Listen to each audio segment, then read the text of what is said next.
Dude, start the podcast. Wow. We recording, Gordon? Recording, Gordon. All right, guys. Welcome back to another episode of Freedom 35ers, Cardano NFT podcast, episode 25. Technically episode 26 for all the OGs out there. My name is Tommy. I go by TOMMY. My name is TJ. I go by Lazy T. And I am the other Tom. I go by Lavish Bear. Tonight, hey, can you hear me now? Can you guys? Good. I mean, yeah, we're on the new PC, new processor here. Good. No, bro, we're so broken, man. I feel like F35ers this last 3 weeks, man. We've been on the DL, the recovery. That's why TJ's. I hope I'm not next. I hope I'm not next. TJ's. I hope I'm not next. And hey, dude, where's my internet? I'm in coming Wednesday, right? You got a whole brand new internet coming Wednesday. I got fiber coming on Wednesday, but tonight, if you hear me not fucking talk for the next few minutes, you may get I may get made fun of or flip out for the next like 10 seconds, but it's cool. We're making our way through it, and we're recording on a Friday night of all things right now, which is I don't know what you just said, Tommy. You're just frozen the whole time. For real? No, I'm kidding. I know. Now it's gonna freeze right after. It will happen, yeah. But yeah, no, the 35ers have been struggling here on the setups, dude. It's been 1 week to the next. My burned out computer to internet not working to now Tom's PC being down to me being intermittent, but we'll get through it. But yeah, so jumping into 25th week over here, technically 26. We couldn't miss a week. Nah, man, we're not doing it. So we're powering through. We're gonna make it through us, and yeah, we're here on a Friday night, and hopefully we'll have this out to you on the weekend. Yeah, I think this is just past the 6 months too for us, so that's kind of cool. We just we had 25 episodes, 4 a month or whatever. So damn, all right there, yeah. Hey guys, so make sure you hit that like button and subscribe button. Like, subscribe, and it helps the channel, guys. That's right. Right. But now last week was crazy. We had a very it was like a very sped up week, right? Because we were rushing on that Thursday to get the podcast turned over because we had to record it an extra night. And then we had also had Ken on the night before where my internet was like starting to break. But we got a good chance to sit down and we sit down with him for an old money community spotlight, which I'm sure, I don't know if you guys can you guys hear the audio? Music. Yeah, it's playing the music. So yeah. We got a little Batman theme here, but Tom, you did a great job at this. This that one turned out to be my favorite. Using that, that's from them. They use that on their own. Statue of Liberty, right? Which portion of their website is that? That was like the New York, the Jealous Island. Jealous Island. That's exactly. Yep, that's what it was. And it has like the rain effect and everything. But I was happy with how it turned out. And also, I mean, just. We definitely understand more about it, but they got so much going on over there. So it's great having Ken on and finally kind of understanding a little bit about like what old money is and everything. Dude, I was so like, you're in and out, so yeah, I definitely was like trying to play catch up, that's for sure. But it was so cool to like learn a little bit about what they had going on, like the actual like website, the bills. Like the bills look so good, like their artwork for those. I just love the community engagements, though, like the little national treasure hunt they had going on. Oh yeah, that was a scavenger hunt. That was amazing. Yeah. Yeah, all that. Just it's like it's kind of a little bit vague, like as far as like the end result, like even the election or the vote for between Trixon and Hoodrow is kind of like what is the actual vote for? You don't really know, but just everything they have going on as far as how they get the community involved and the MFers is fantastic. And I was all about that too, Tommy. Or TJ, I still want to look through that even more. Like, I'm sure there's more sneaks in there that they still haven't even got to. Oh yeah, for sure. Well, that's the fun thing too. Like, raise like the little, like you said, there was a little L inside of there that people found like all this like this secret website, and it took them to this thing that was in Spanish, and then they clicked into it, and it like opened up this vault or whatever it was, and only like 3 people got to it. So I it was think crazy. Ken said there was another one coming up, right? There was like a vault hunt or something like that. So did it already happen? I don't think so yet. I'm gonna say I'll do the next one. Yeah, and like that's one thing we'll see here as people are listening in for Sunday. We might have our own little vault hunt of our own here on Sunday, a little Easter egg. If you guys noticed our thumbnail last week of one of these little the bills, there's a specific like shark looking one on there, and if you can kind of guess what the Easter egg is or the meaning behind that shark, you'll go ahead and win a nice little old money campaign material from us. So anybody listening, and we'll probably put that announcement out, but if somebody's quick on this, dude, keep an eye out for that because there's always something fun inside of those. But one thing that was really cool what these guys did, and I really appreciated, was this giveaway, the amusements over to Fuckerland. I thought this was like some of the coolest shit that they ever did. Like we literally had our own amusement, and I love the like little artwork for this, and it looks so good, man. It's really cool that you can track all that. I mean, their websites are great, like the development they do there. So like how you can just track like all the giveaways they've kind of done throughout the different podcasts and promotions and stuff. They had the CNFT live one is on there from the live show we did with everyone. And it's just cool to really see that. Yeah, even people, someone said that in the Discord. They said even like the entry is like a cool enough thing as it is by itself. Tommy lost. I'm surprised. No, he definitely lost Tommy. But I don't know if you saw that, TJ, in the Discord. I forget. No, I feel did. bad now I said that, but someone was just like, damn, even the entries in this would be like a cool ass NFT, just like based on how the entry absolutely. was, like how cool they are, and how original they are. And I like, I mean, I like how they have the website split up into the different sections, like Fuckerland, and then we said like the New York area and everything. I just the Jealous Island or whatever. I really like how they would all split up. I love Tommy this. Back? Yeah, we're here. We made it through the first blip. We have the Fuckerland giveaway though. Yeah, that like obviously it has our little logo in here, and I love the thing. It says detention MFers. It's a debacle anytime we get in front of camera. Luckily, we have an MFer in our squad who knows how to actually hold a conversation. Introducing Press Secretary MFer Q, Love Hudro and Trixon. So they had to set up the amusement for us, and there was 161 entries on that. That's amazing. Which if you look down into the recent stuff, the only other one that was as high as us that beat us out by 14 was the actual Dead Pixels Discord. Everything else, we were the highest entry out there. Sick. I didn't know that. It's surprising. Nice. Was it? Wait, it was even higher than CNFT Live?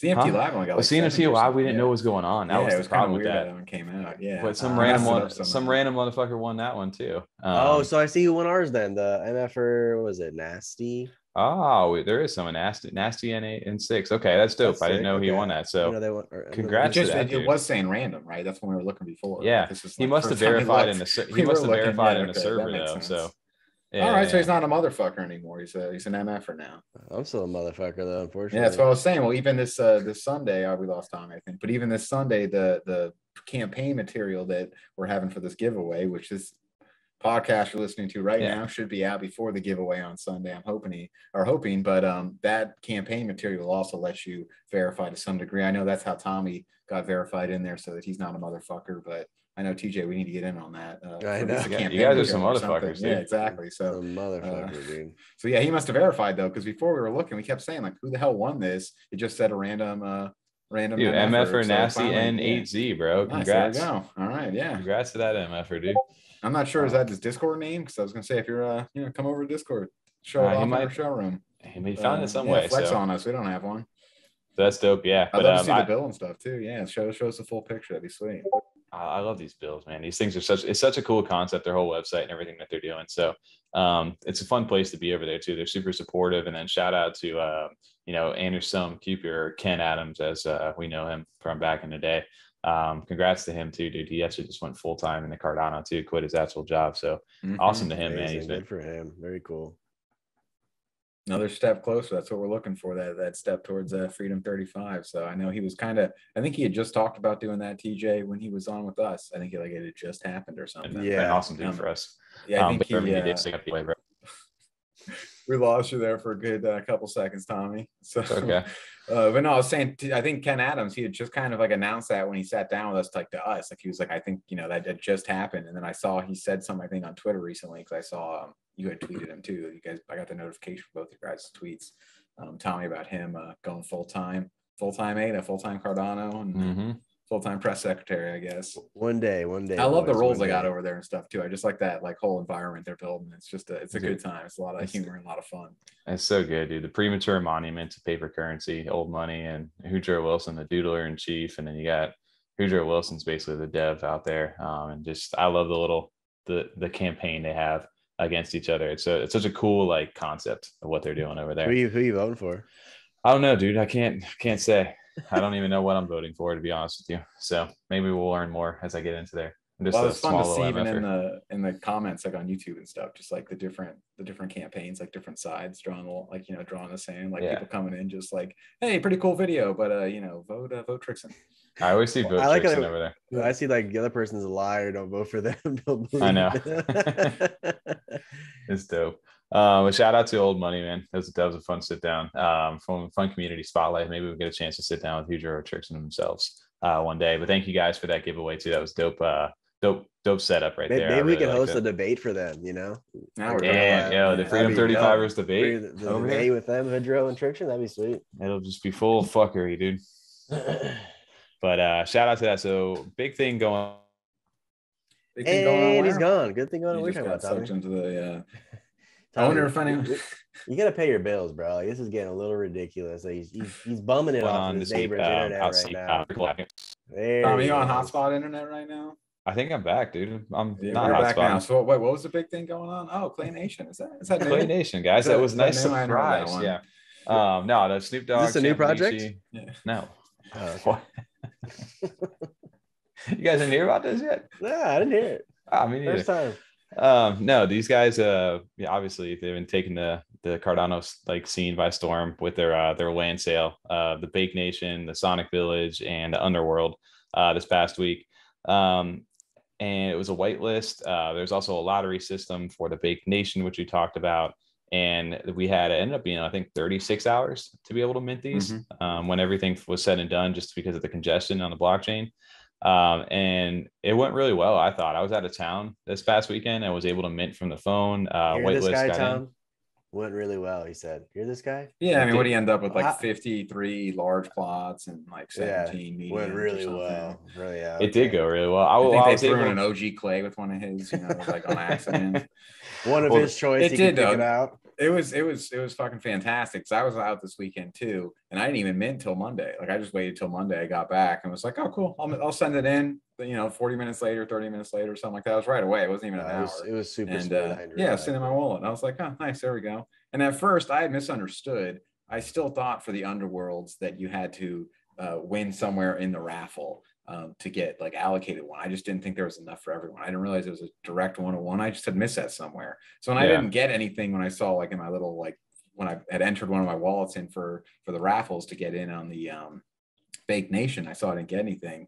I was like, oh man, I just didn't get anything at all. And then I that day looked into it more. I was like, oh no, what am I saying? I got my 101 because I got my good Charlotte Clay, thanks to Billy the Clay over there from the Clay Nation community. But I was so excited because it's so easy. It's just so simple to do.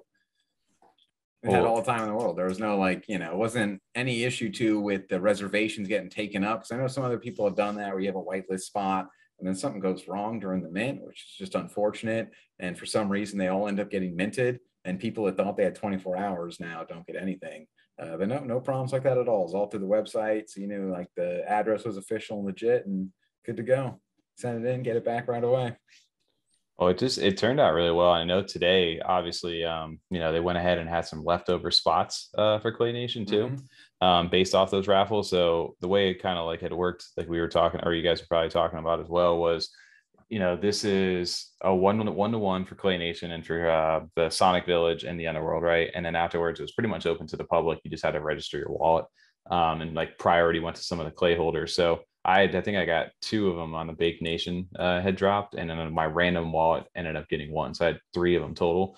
And there was some of them, like remember Tal? Tal had like 6. He had won on these. 6, I think. He won 6 of those plots, which is insane, right? But yeah, so everybody was able to mint and everything went well. For the most part, I think except for the last day, I think for the Bake Nation, it took a while for everybody to get their stuff. It was like over 24 hours at one point, but it was just so congested. They had like, I don't know, 4 or 5, 15 hours to finally get it. It was like 4 or 5 million aided though, or something crazy. Like they had to send, like, it was just so much volume. But these looked really cool. Like the pitches came with like the Snoop Dogg, like 101s. Like this is like, different pictures for the different ones. They all like these little animations and stuff. They all came out really well. I want to know the people that didn't mint, like the ones that didn't, those leftover ones. They just had that drawing today because there were some leftover. So that means there must have been people that didn't claim theirs. That blows my mind. Like even when I went to mint, it was like, okay, it's 100 ADA, but you can there was so much time between that. So many had already been minted. You could look at the floor. The floor was like, at the time I did mine, it was like 340. And it was just like, this is literally, it was just literally free money. Like if I just wanted literally just get it and then instantly post it and flip it at the bottom price, it's just they're going to give me free ADA back. Yeah, it's just madness. So who are these people that didn't claim these? Where are these ones that actually come from? Well, do you see this? Like right at the Sonic Village, there was 8,488 out of 10,000, and then roughly like 1,300 of the Underworld and another 600 almost of the big nation. So there was like almost like 3,000 NFTs that were left over for the lottery today. That went ahead, and I ended up grabbing, I think, one, but every you had like one raffle like entry per like clay you held, and it could be like clay extras as well, like the clay buds, the clay fellas, you know, the New York clays and Alonzo hard forks. All those counted as an entry. So I had 11 entries and was able to get one. I know you, TJ, I think you didn't end up getting in. Tom just forgot about it, or was busy with his PC. Broken. Yeah, oh yeah, that too. I was dealing with that shit and work. But I had to Hail Mary. My phone. I know I had to Hail Mary. My luck has been great this past week as far as like you the mints go. The lottery this week, bro. Dude, I got a large Underworld on mint day. I got a large Bake Nation on mint day, and then I got a large Underworld on today's lottery mint, which is crazy. Want to hear this optimistic comment that Tommy gave me? I was complaining because I got all three smalls, and he goes, "At least you got some. At least you got some plots. At least you got the plots. You got three larges now, and a medium, a small." It sounds like you're talking about pizza. Sounds like you're talking about pizza. We got small, medium. No, yeah, dude. I don't know. I mean, it was luck of the draw. Some people got really lucky. Others just, you know. I think I saw something from like Drams, who has like hundreds of clays, who got like one or two of those. Like he got like one Bake Nation or something, like something stupid. That's crazy. So, but anyway, yeah. It's the big thing with this though is the pitches was how much volume these things did. Right, like the pitches, and they haven't even been out a week yet, right? They started on the 10th, and today is the 15th. You know, I'm coming into the 16th, and in that time frame, they've already traded 3.8 million ADA. That's wild. Like, to put them number 12 overall, like in CNFTs, like all projects, like all time.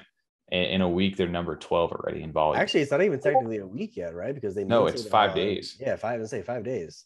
In 5 days, they managed to become the number 12 project overall in Cardano as far as sales volume goes, which is insane. They're maintaining a 379 floor right now. Like the amount of like ADA that's being traded right here is crazy. And then didn't you say, Tommy, too, that if you like combine like all the clay projects, yes, you know, is one, they're, you know, are they number one? I don't remember. Yeah, they were beating out I think the number one project. Oh, we lost. Oh him. no! Just when he's trying. It's every time he's trying to give us his answer. Killing me. I want to know what I hope it project is. Let's see, boys. Let's see what it is. No, Pavia. There's project of all time is Pavia as far as volume goes, just because they have 100 assets now. Pavia is the number one. Yeah. Yeah. So, but that was all together they would beat Pavia. Yeah. Yeah, because Clay Nations is 21 million. You know, like we were just talking about the pitches and Clay Nation right here, 3.8 and 4.5. So that's another 8 million right there. Just take our word for it. You don't need to do all the math. If the viewers want to do it and tell us we're wrong, let us know in the comments. You don't need to do math on the show. We'll keep it light. Bro, I'm a math guy, dude. I'm an athlete and a mathlete. Basically, that number though for how long the pitches have come out is the math I want to hear. That's fantastic for how much hype. I mean, it makes sense with the Snoop Dogg announcement and everything like that. But it is just cool to hear how much, you know, people got behind it. And you're seeing a lot of action too, like people flipping them, selling them, getting involved. Like it's cool how many people are able to get in that may not have like access to a floor OG clay.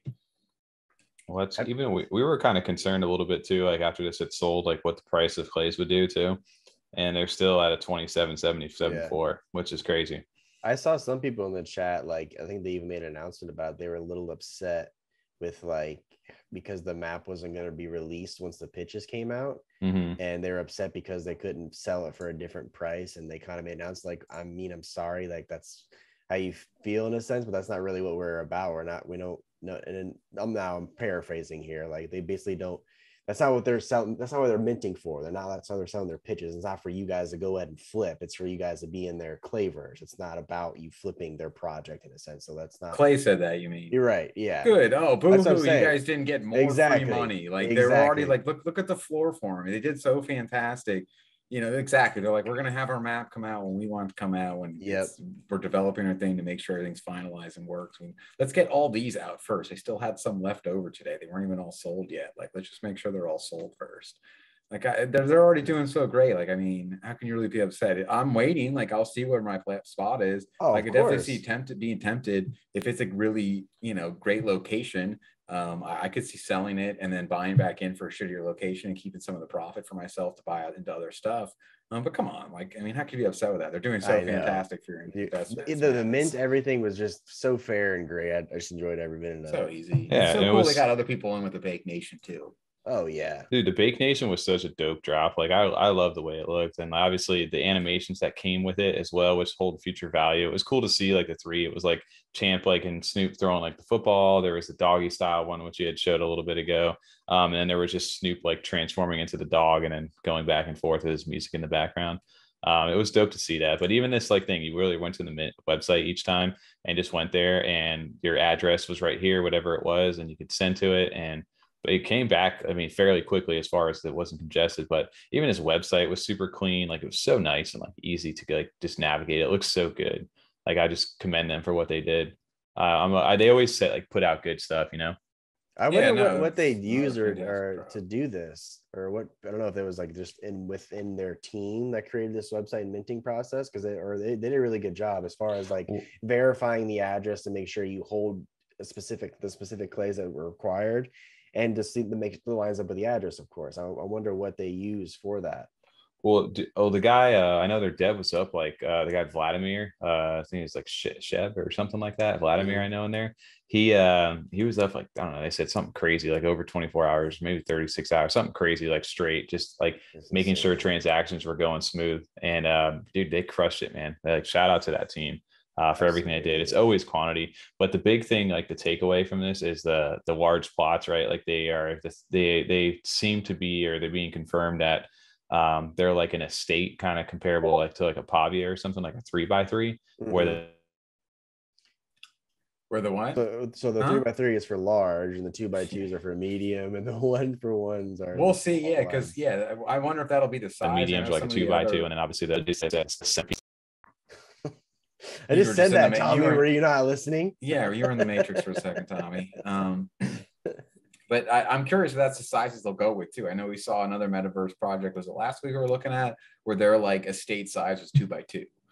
You know what I mean? So I'm curious like what they end up going with. And then if you'll be able to kind of like, you know, obviously they're going to have the tree house and the tent and all that kind of stuff. But if you'll be able to display any pictures or anything like that on there, I'm curious. I think they'll be able to do something like I was saying. I'm just interested to see what's going to be. I'm excited. Like they got so many things they're doing. It'll be cool to see what they come out with.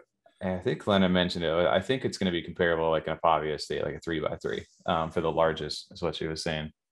Okay, that's cool. Which would be interesting, because I think like most people are asking, like Bake Nation seems to be the big draw, but you don't forget that Sonic Village is the main like clay verse. This is the center of everything, is Sonic Village. So that's why you're seeing a floor for those as high as they are, beating out the Bake Nation, because everything's always going to be tied to the OG clays. So if you can snag one of these on a good deal, that's might be a good play. They did say though, for the tokens, that it doesn't matter what size your plot is, though. They are going to do an airdrop for tokens, and it'll just be a flat airdrop for any, like, you know, doesn't matter the size plot, right?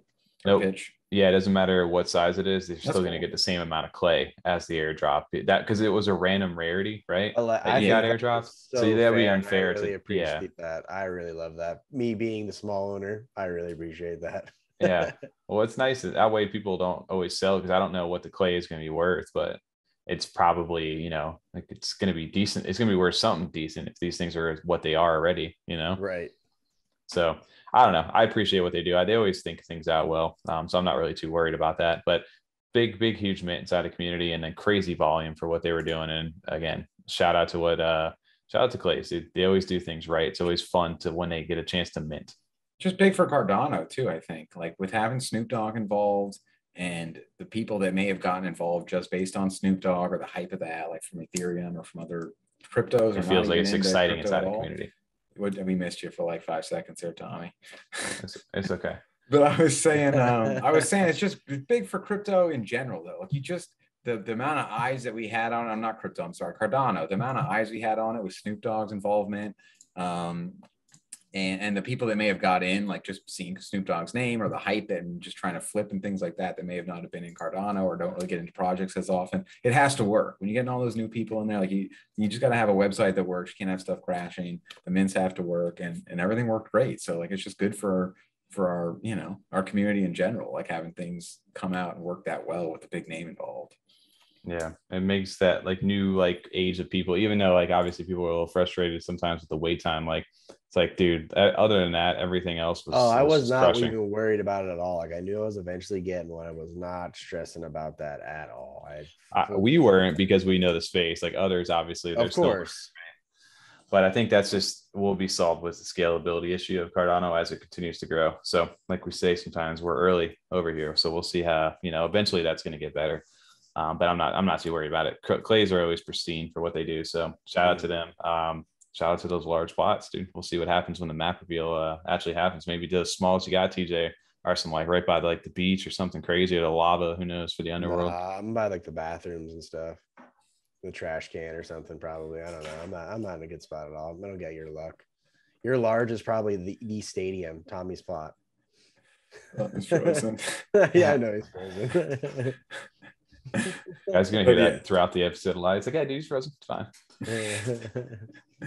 It was a good freeze on that one. At least you just make sure you're pulling a good face. You don't want to have anyone frozen on like some stupid face or something like that. You know what I mean? You just don't want to be. Yeah, exactly. You just don't want any of those. So just make sure you're smiling as you're talking the whole time.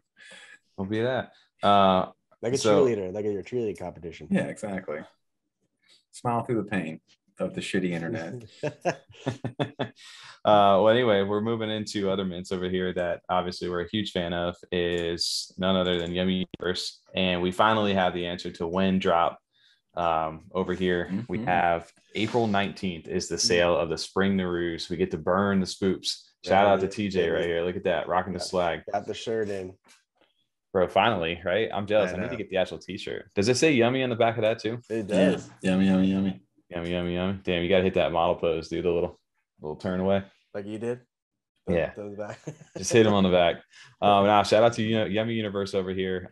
These guys, they're very my ears are bleeding. I keep forgetting we have a little bit of audio going on this week. Real quick about the merch. We should get some like no, I'm not gonna say that. Just keep going.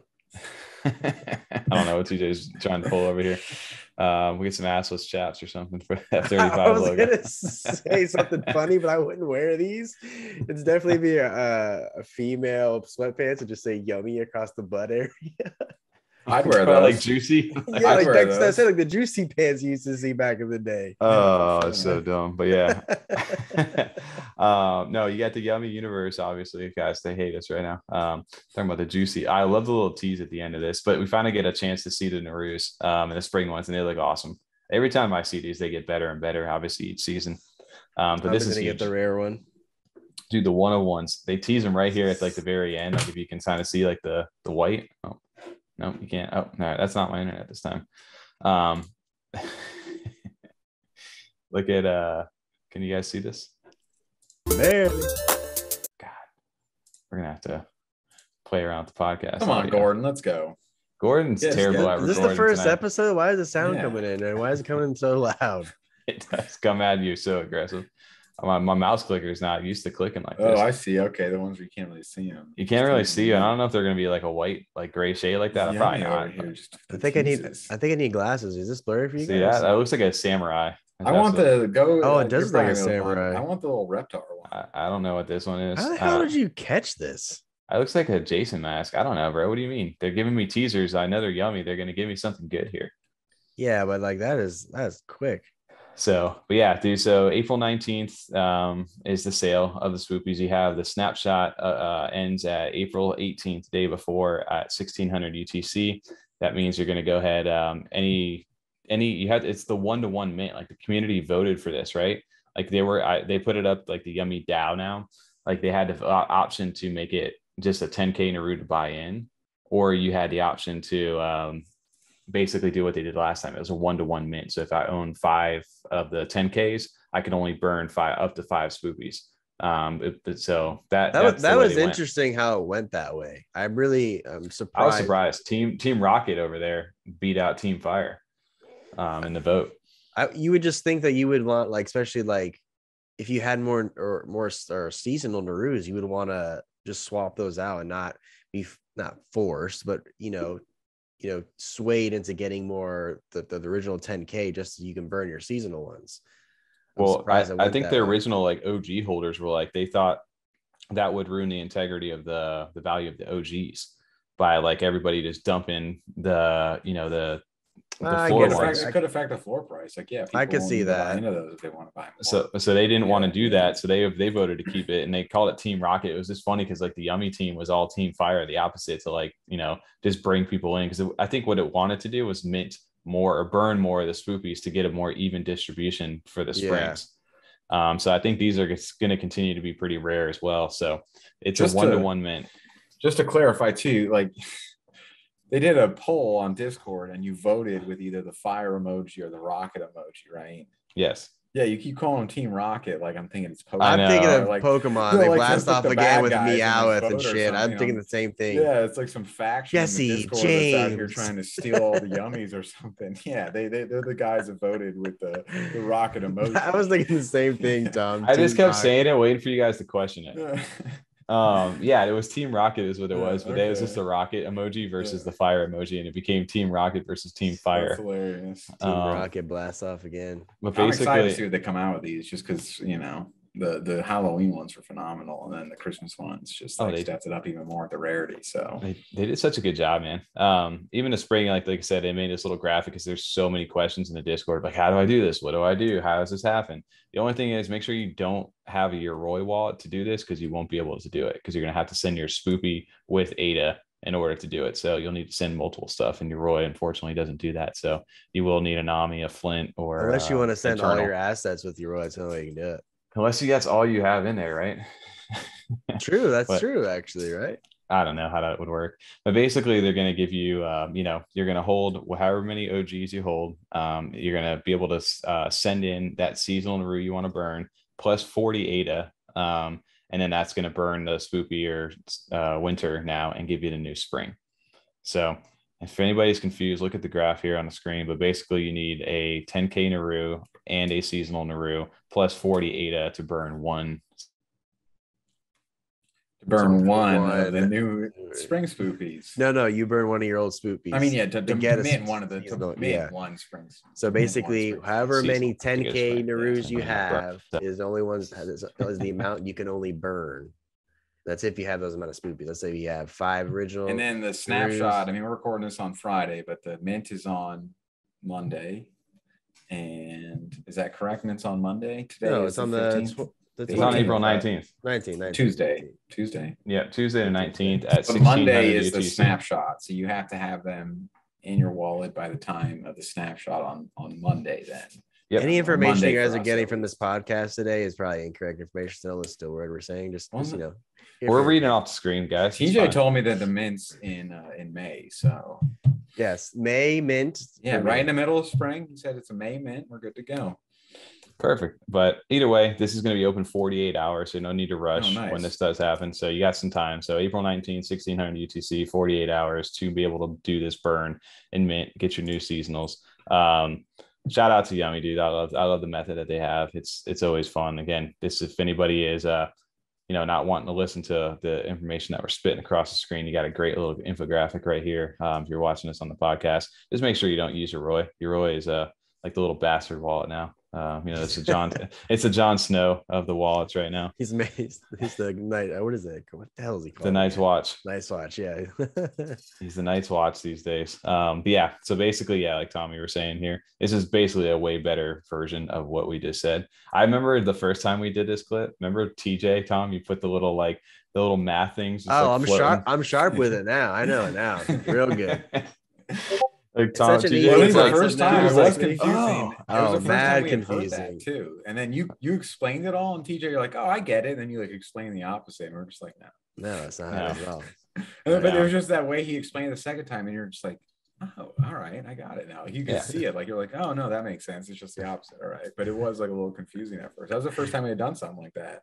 Yeah, and anybody who's coming in new now, right? The biggest thing is just all you need to know is if however many you want to burn, you need to at least have that many of the 10K or OGs. So if you want to burn 5, you need to have at least 5 OGs. I'd be curious to see what the floor would be for these new seasonals, because even the spoopies and the winter Narus, the floors are kind of low from at the start, and then now they're sitting Oh, pretty the nice. floor, Pretty dude, the nice floors number. for the spoopies and stuff are like they're pushing 200, right? Yeah, but the seasonal or the winter ones are even higher than the spoopy, which I was Oh, that's surprised because to they're see. lower of them. They're So rare. Yeah, they're rare. one thing to keep in mind for these guys too, that we kind of touched on when we were doing it for these springs, is they are in season. There's going to be 4 seasons this year. Obviously, we're in the spring season right now. They get 4 times the staking rewards for being in season. So when these come out, these will have 4x the rewards.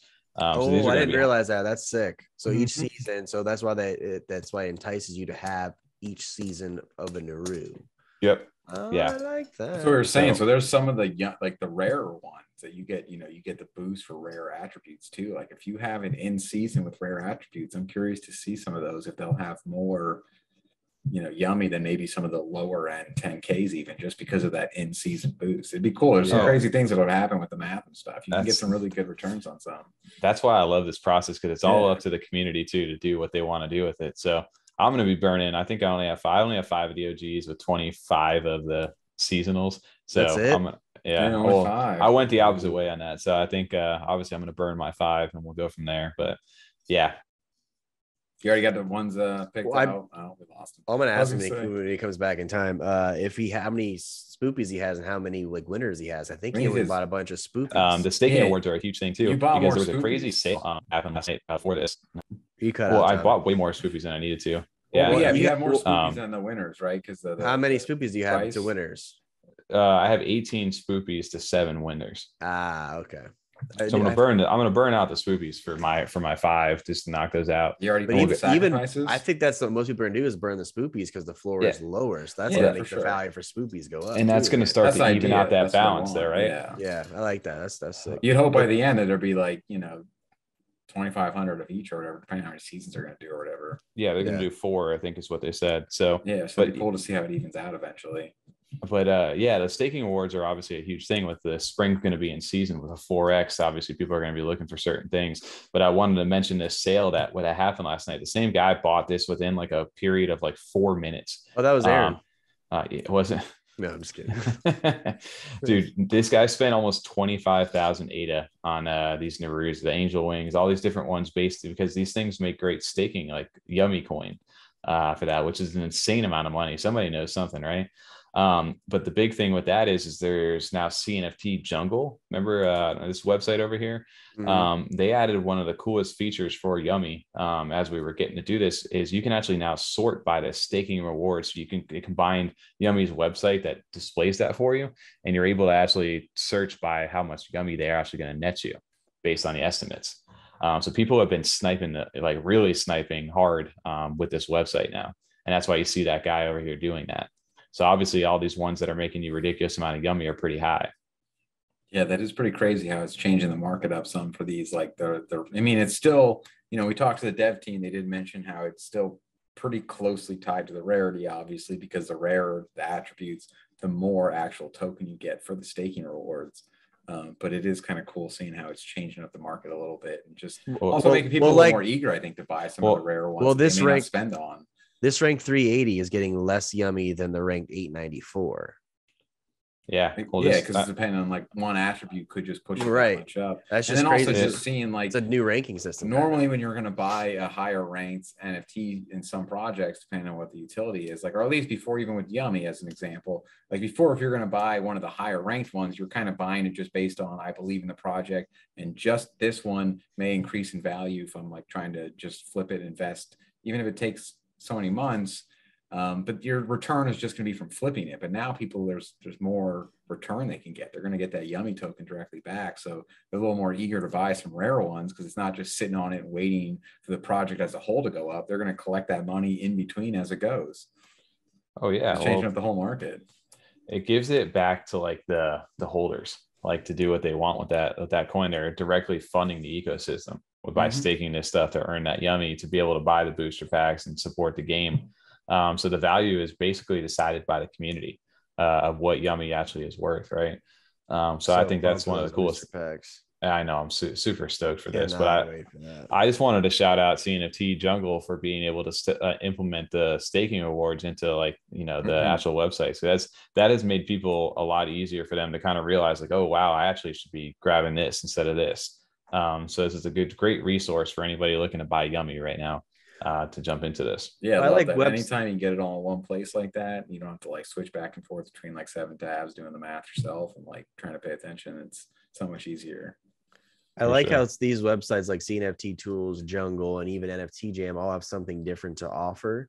As far as like NFT Jam has like the thing for equine, so it makes it easier to look up how many or the total stats all the horses have, and then this CNFT Jungle for the Yummi, and then of course the OG CNFT Tools to look at the basic ranking. I like how they're all staying relevant in their own way with offering different aspects of the website.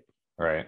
Yeah, no, it is. It's, you definitely got to keep those in rotation, right? Like obviously CNFT Tools has been great. CNFT Jungle now is another good one. That's good sometimes when stuff's minting live that's not on CNFT Tools. And then like you said, the NFT Jam for the equine stuff, man, amazing way to sort over there. So shout out to these guys. One thing I did want to shout out to over for Yummi, they had the spring wind drop that for stakeholders, if you're staking to the Yummi pool, they always do these wind drops NFTs. So some people got lucky into 30 of them were able to get the wind drop. And the other airdrop that dropped this week was the finally the Angel Baby Hit Squad Yummi Universe airdrop. Cool. Bro, the tiers, every single one of these tiers, this is the highest one, the tier A, which was like the 3D modeled Angel Naru over here with the little sword. Dude, these look so good, like so good. And what's the floor on those? I have no idea right now. I know. I mean, like the lowest tier is like 11 or 12. I'm asking for me. I want to purchase. I think they're cool. They are cool. Yeah, that's another one I'm going to hold on to. Absolutely, they had so many cool looking ones, man. I was such a big fan, but these looked really good. They did like the 2D versions, and then like you said, the 3D versions over here, and they had like the devil ones as well. They just did a really good job. So shout out to Angel Baby Hit Squad for setting up this. This is one of those partnerships we were excited for, like out of the, so stoked for one of the most. And they delivered on this very well. I definitely want to collect these, but it was one of the few projects I was actually in that was in their airdrops. And I was like, back when this was first a thing, we were just buying Angel Baby Hit Squad. And I was like, fuck yeah, I love Yummi. Like, this is definitely one I'm pumped for. And obviously then you see Space Buds and stuff, but there are even a few back then that I just knew their name were big. I didn't know as much about the project that we've now learned a lot more about. It's also made them special, but Yummi was, one of the early ones for us. Absolutely. And a shout out to Fettuccini and the team for securing these partnerships with these guys like Yummi, because it was such a cool design. I love the difference between the two too, like, the 2D versus 3D of these things. So I actually prefer the 2D. I was going to say, I actually like the 2D one. But I do too. I mean, there's a little more depth to the background, not depth to the background, more detail to the background. Detail, the bolt and the clouds and stuff. Exactly. And it's almost like a Thor-esque. Yeah, but they all look amazing either way. But yeah, no, they look fantastic. So shout out to Yummi. Obviously, go ahead and pick one of these things up on secondary too if you're looking to grab some cool artwork from them. Well, we're always going to shout out Yummi anytime we can. Oh, every single day. I love Yummi. We're big fans, obviously, if you haven't seen the show already from us. Another high quality artwork, which we talked about last week over here, was Overexposed. Their mechanism sale is starting for the pre-mint on April 26th. Their actual mechanism public mint is on the 27th. And you have until the 20th. So reminder, 420, just blaze it. You got up until that day to go ahead and register for the public lottery over here. So if you haven't been over here yet, make sure to go enter in your wallet address. There's 3,000 of them up for grabs for the public if you're not in the whitelist already by holding one of those Genesis. And they're going to be 158 for the public, 100 for the whitelist, 1 NFT per mint, 4,000 quantity total. Dude, these every time I see more and more of these previews, they get better and better. This is like going to set the standard, I think, for some of the artwork coming into Cardano, I think. Definitely they're going to do well. Like, I mean, regardless of like as far as like the utility later on or what you think, the project, I just think even just from the flip mindset standpoint, they're going to be strong. Not financial advice, but just based on how the quality of the artwork, the low mint count in general, it's only 4,000 that people are going to get, 3,000 people actually have a chance at. I thought it was 1,000 are reserved for you guys though, right? Correct. 1,000 for the white public list. So I mean, public 3,000. 3,000. It's like as a public, like that kind of FOMO sets in on the secondary. There's only 3,000 available, and the floor price already, just what we've seen from the early ones, what do they call the Genesis mechanism Genesis, thank you. Yeah, the Genesis. Just from what we've seen from those in the floor price, like there's clearly hype and people interested in getting in on them, even on the secondary. So yeah, I think those are going to explode. Just, I mean, look how good they look.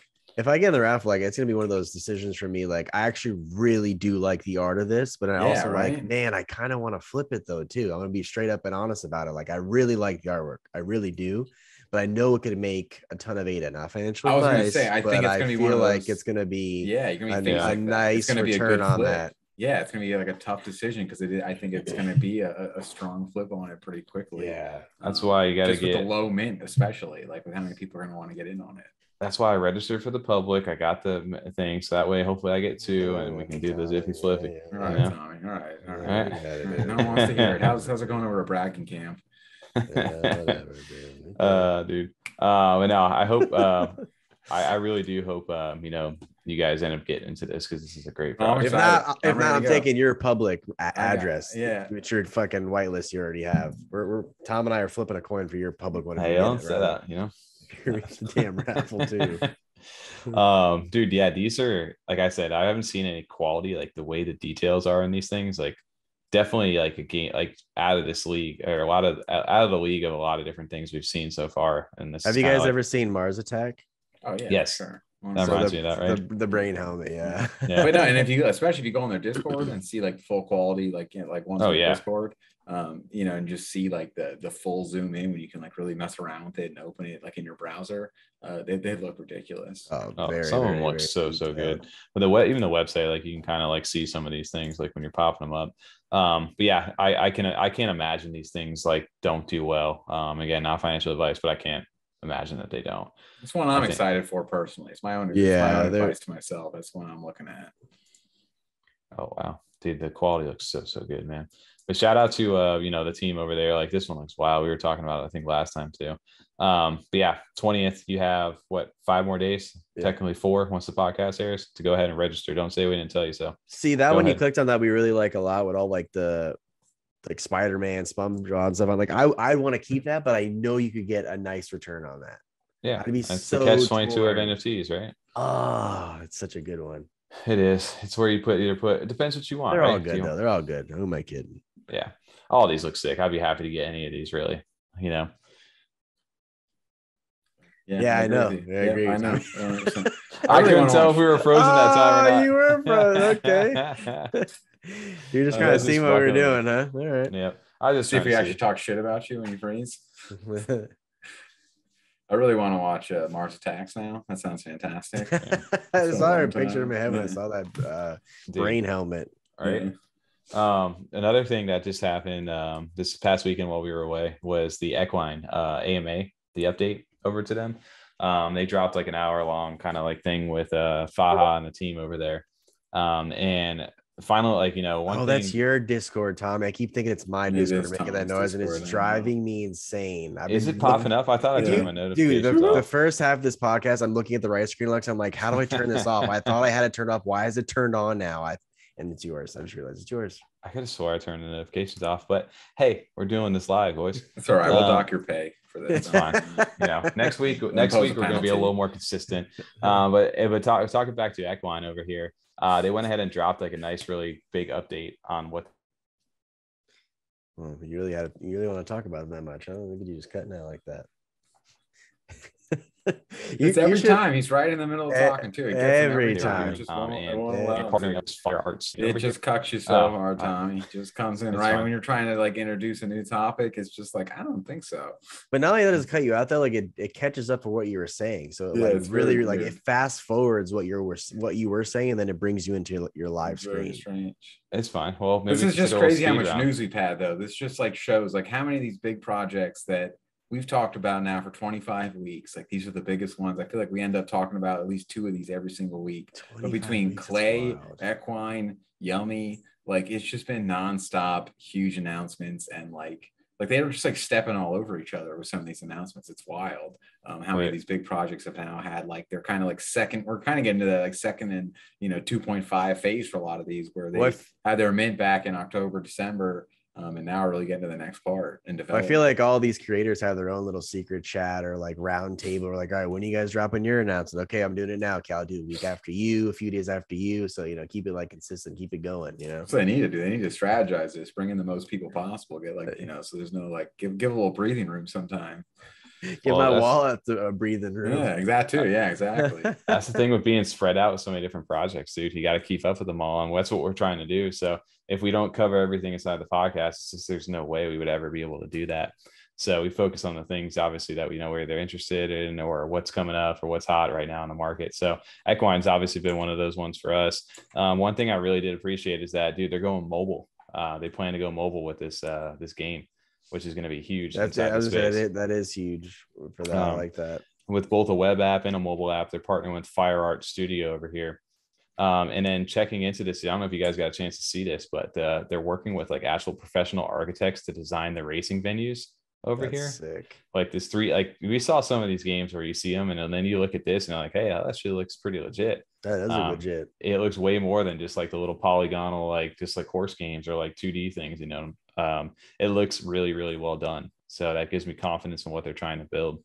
And it fits along the art style of how the horses look already too. It's not kind of like jarring or off too. Like it's all matched right now as far as quality and like, you know, lighting and everything looks fantastic. I did get a little concerned. He didn't show it yet, but that fan art game you showed, I thought that game looked fantastic. I think that's the standard. That's I know it's fan art, but I thought it was Equine that made that. And I was like, it looks like the horse in the pool PM. No, dude, look at these 3D assets right here. Like this is what they're going for. That's what I thought. I was like, okay, what is you're talking about? The Lovelace Downs, which we'll show here in a second. Yeah, no, the modeling, everything looks really well done, and they're taking their time to go ahead and do all this stuff. So I really appreciated that. And you know, they kind of gave like an updated like roadmap over here for what they're originally doing, where they were originally doing like a 2-stage like release with a beta leading up to the public release.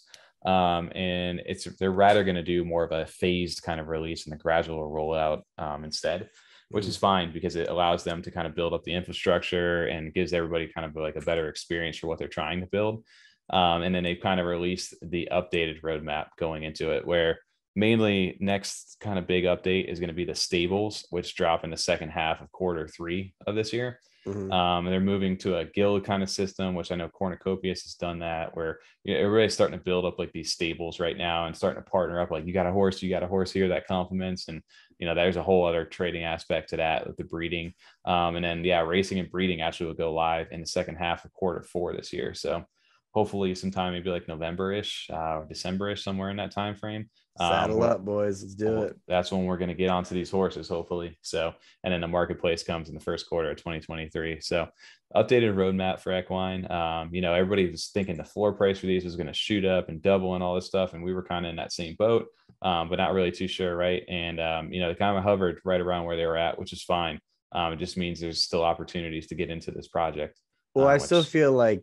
And I love Equine. I love Clay too, but I feel like just because the Clay Nation news was out the same weekend and people were just concerned about getting their pitches and making sure the wallet was in there, I think that kind of overshadowed this a little bit. And that's why the floor kind of stayed where it was at. Because I think, again, I said it last week and I'm going to say it until it reaches a point where I feel like it's a floor it deserves. It's a very undervalued project, in my opinion, as far as the floor price. Well, and they got an amazing team behind them as well. Oh my gosh, yeah, dude, so many. Like I know Faha's over there. They got Fence Maker, Merrick. There's so many people that again, these guys are just OGs and just vets inside this space. And they got a great team built around them. One thing they did announce too is they'll be at CNFT Con this year. Obviously, we'll be there as well over in October 9th, 8th and 9th in Las Vegas. So curious to meet the guys over there. That'll be fun. And then one of the other things that we wanted to mention was this Lovelace Downs, a fan-made project where they do like an equine I think it's happening tomorrow at 10 a.m. our time. But they're doing like a 64 spot, like Lovelace Downs, like fan-made project, like raffle. Oh, I thought that's what you showed us earlier. That's what I did show. Yeah, that's what I was. So you won that raffle too? No, that was you can go into the website right now inside the Discord, go to Lovelace Downs and actually connect your thing. So you can actually do that right now. So what I wanted to show was this video real quick, just kind of showcasing that. of how you can connect your horse to this race and actually race your horses against other people. So I posted a link into the Discord, hooked up my wallet, and you get a chance to actually do like a fan made like race. And this is what TJ thought we were going to be doing, where he's like, what do you mean, dude? What's your horse's name? That's my filly. Which one's yours? The one that's going to come in last place on this race. I wanted you to take your cursor and point over and say, "That's my filly." That's my filly, right there. No, she lost it. I had the highest ranked stat horse in this thing, and I lost. It seems like stamina in this game is really, really big, but it's a fun little way to like just at least. No, I love the idea for it. It was dope, but it was fun. You can actually go to the website right now and be able to do this. And then they're doing an invitational tomorrow to like 64 spots to like, doing live streaming and prizes and stuff like that. So I thought that was a fun. Yeah. Tomorrow as in Saturday, when you might April 16th, when you're probably watching this. Yeah. You probably already listened to this and it's over with, but either way, hope you saw and it was pretty cool. It's definitely a fun thing they're doing with the community though. I like that a lot. All right. I'm sorry, Tommy. That was me sending you Discord messages. I wanted to hear it. Boo boo. Well, did you really do that? Ripped everybody's ear right now. Oh, you did. He wrote boo boop. That literally was the message. Really? I haven't seen it because I don't have it up right now. But yeah, Lovelace Downs. If you want to go there, you stop, dude. We told you how to go to your volume mixer to mute. I didn't listen to you at all. A shout out to Eustacia over here that went ahead and actually made this. Is lovelacedowns.racing over here. This is the website where you can actually hook up the horse and connect your wallet. So guys, go check that out if you want to go do that. I hadn't actually seen that because I don't have an equine until you had shown that to me tonight. So that's really cool. I like that a lot. It's just fun. Yeah, for sure. Yeah. And then anyway, this is going to happen. Hopefully, maybe by now you'll see that. But yeah, basically queue it up, go do that and race your horse, buddy. So moving on to Tom over here. Buddy, let's go. Buddy, congrats, dude. Let's go, dude. I can't wait to see yours. Made it by that much. Because the last Joseph one just Miranda. happened today or yesterday. They just closed out the last final one. So mine was the second to last one I got in on that giveaway. I can't believe you got in with the Angel Baby Hit Squad one, right? Yeah, I didn't realize that because I had the airdrop, the Joseph Miranda airdrop. I didn't realize you could verify and enter with that. I figured you need the actual We the People. Oh, there's my cat. The We the People. Could you hear that? His cat. Do we need to call the police where you're at? Are you holding someone captive? Could you hear him? Yeah, the We the People projects themselves, like one of the different seasons. I thought you actually needed to hold one of those, so I was just kind of watching. I didn't know if I was actually going to sneak in and end up getting in. One of our buddies got in with his Angel Baby Hit Squad drop, and I was like, damn, I could have been this whole time. So very, very happy and fortunate to get in on one of those. Yep, look at that. The other Tom, Lavish Bear, not over there yet. Did you do the long hair don't care pick, or did you do? Well, my original plan was I was like, all right, like what's the stupidest picture I could send him? Right. Like I was thinking of doing like 15 like pigtails like off my head or something, like Coolio, like Coolio style. Coolio. Yes. I was thinking Cynthia from Rugrats or something. Yeah, that too. There you go. A triple, like a triple pigtail type deal. I almost was on Amazon. I was going to get one of those propeller hats. But he also says that just because you're wearing something, he may not draw it in. But then I had the computer issues, and it was kind of like there's just like all this shit, and then also like most of my pictures are on my computer. So you sent him like an 8th grade picture, right? I thought about something like that. Yeah, like the one when I used to have long hair back then is big, but no, I just sent him like a recent picture, I guess. But for everyone who's watching the channel right now, Tom used to have a big afro in school. Yeah, when I had long hair back in the day, huge afro. It was like you could have been this guy. Afro. Yeah, literally. Yeah, pretty exactly. Much, yeah. Damn. So I would have loved to see that. So we'll see what we're all. The 35ers are now all immortalized into the Digital Lowlife like project, which is super, super dope. I'm really excited for this, man. And I know TJ, you got drawn in back in it like early, but even before us. Well, you were 1 and done, weren't you? 1 and done. Tom was 1 and done too, though. Technically. Oh no, he wasn't 2 and done. No, you had multiple ones of those, right, Tom? Just 2, I think. That was the first one I entered. Oh, 1 and done. There you go. Yeah. Really? Oh, yeah. Here's your boy right there, dude. And TJ was eventually all the way up to the top. Damn, you were in like the green section, huh? I was an OG, if you will. A1 since day one, TJ's been in here back in the day, dude. Like, obviously, I had a blue background too. Did you really? Wow. I had the blue background. You've been like early, man.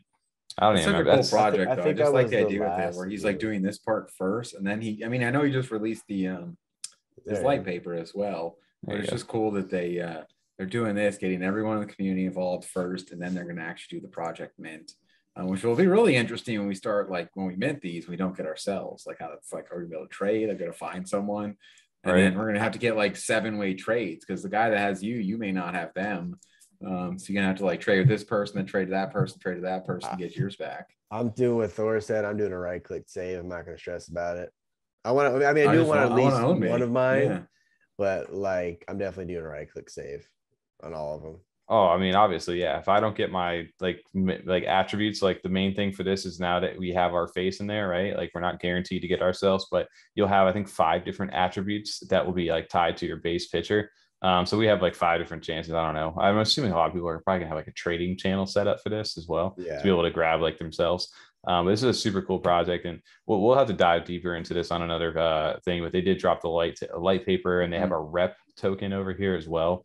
So he's got some cool stuff in the works. And this is one of the most unique projects inside the space. It's just the fact that like everybody gets the draw of like wanting their profile picture drawn into something, and now they're getting to use it in some way. I think that's like a super unique thing to do inside the space. His art too, like he's one of the artists that I would like to just print out and put it in a picture frame or something, put it in my office. I think his art is just so unique and different that I would like seeing it on my wall. Look at that from the Power Rangers. That's so bro. You guys see, the I guys, right?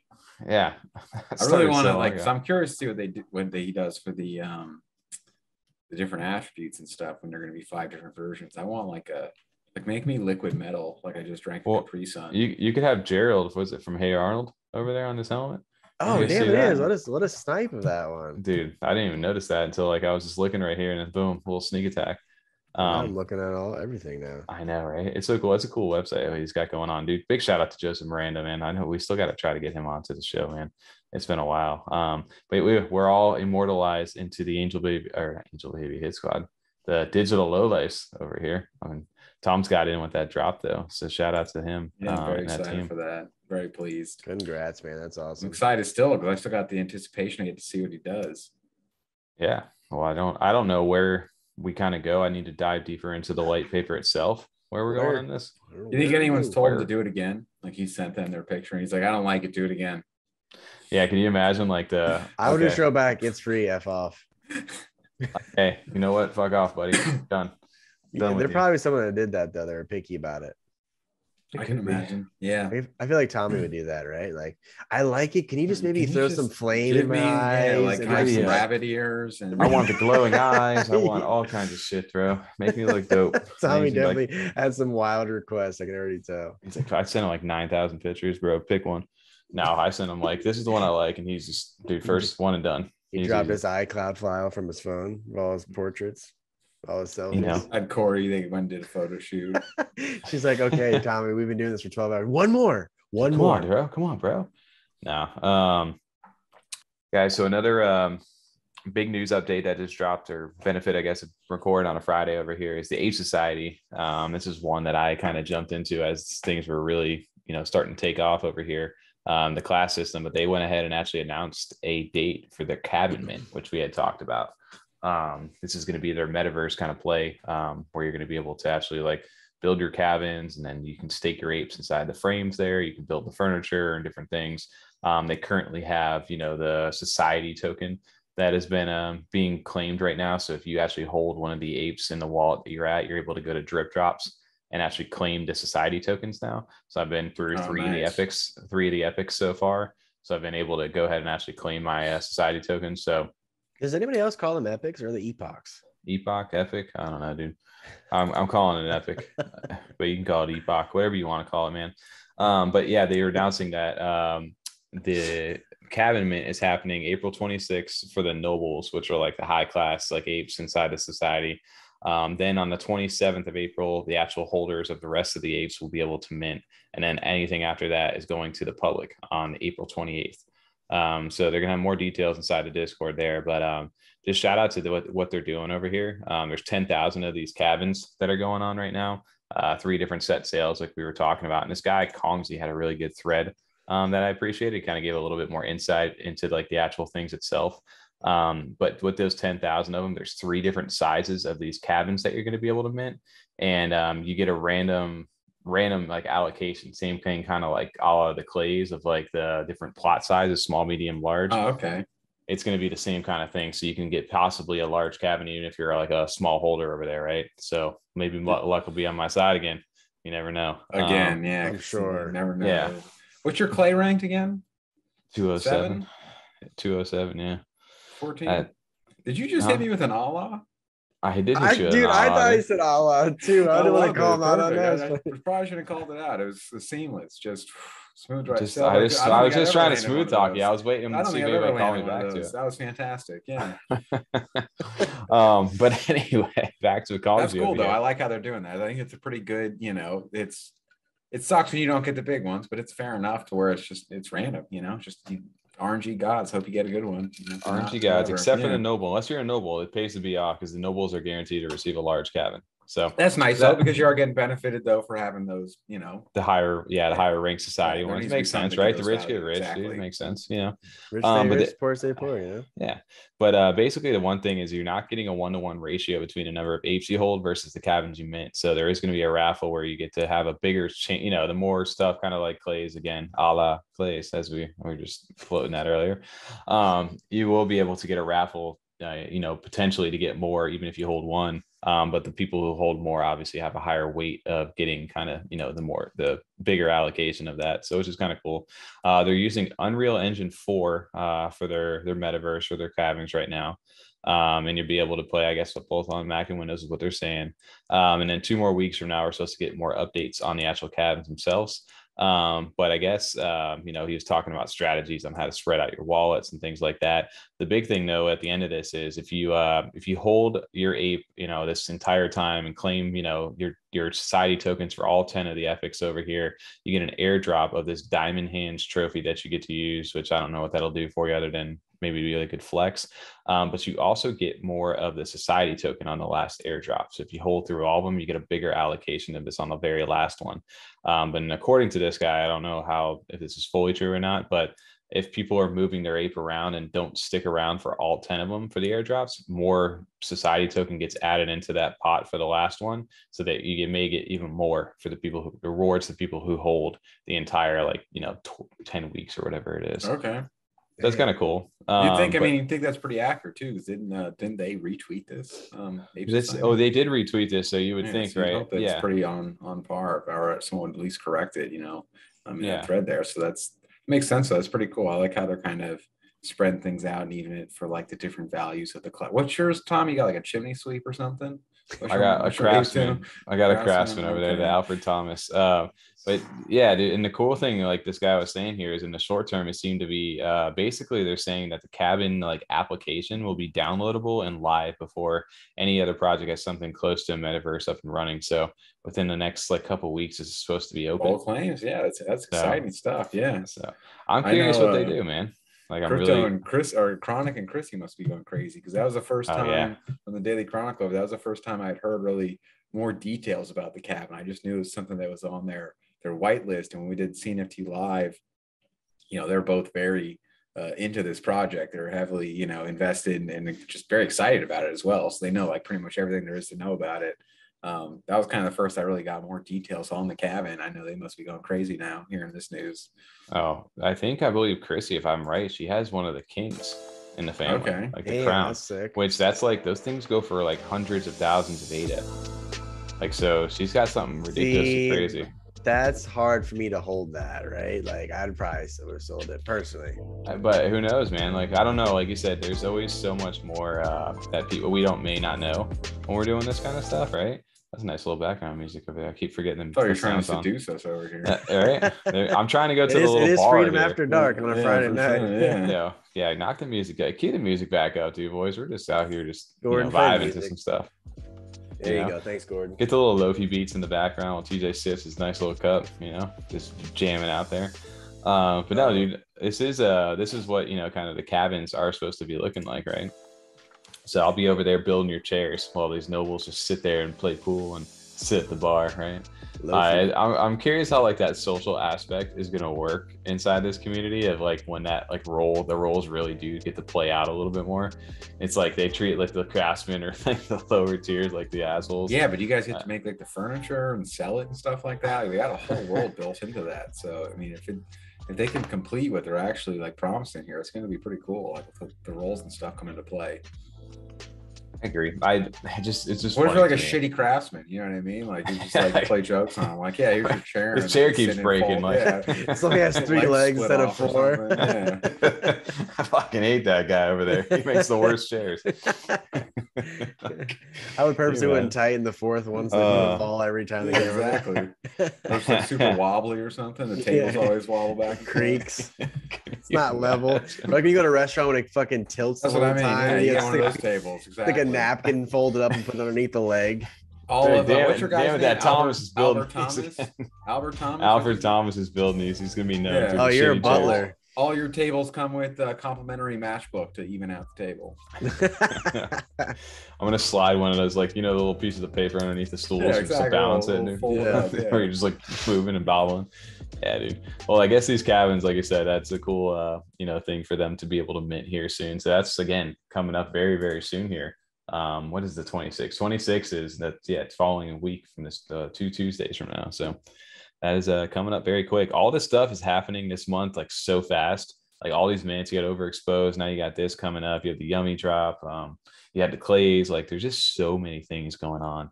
And then this is just another one that's, considered, I'd say now, a blue chip over there, right? They're holding a strong value for their floor. TJ, I don't know if you've my floor check over here on these guys, but last I had looked, they were hovering like around like a 16 to 1700 ADA floor still. And I thought it might have been going up now with this announcement probably, or I might have seen that. It's 2000 now. What? Yep, 2000 floor. What? Yo, Alfred, what are you doing, buddy? Yeah. How many chairs are we making? No, I obviously I'm trying to hold on, time in hand that trophy. Watch these things just go up even crazier. But I really do enjoy the artwork. I enjoy what these guys are building. It feels like a true community because they are building around that social hierarchy kind of like style. So we'll see what happens with these guys. But yeah, make sure if you are in the the Ape Society, I'm sure I don't need to tell you this, but make sure you're claiming your society tokens on drip drops every epic. I think we just opened up the 3rd one right now, so make sure to go ahead and drip drop.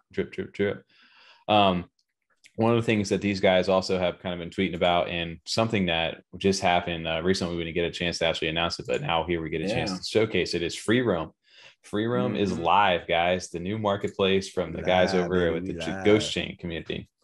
Shout out Free Roam over here. I know it's been requested, and I know they're working on it over here as the dark mode, because I am blinded by the light. It's not that bad though. It's really not, because I think all the other projects kind of help it like balance it a little bit. Yeah, not as bright.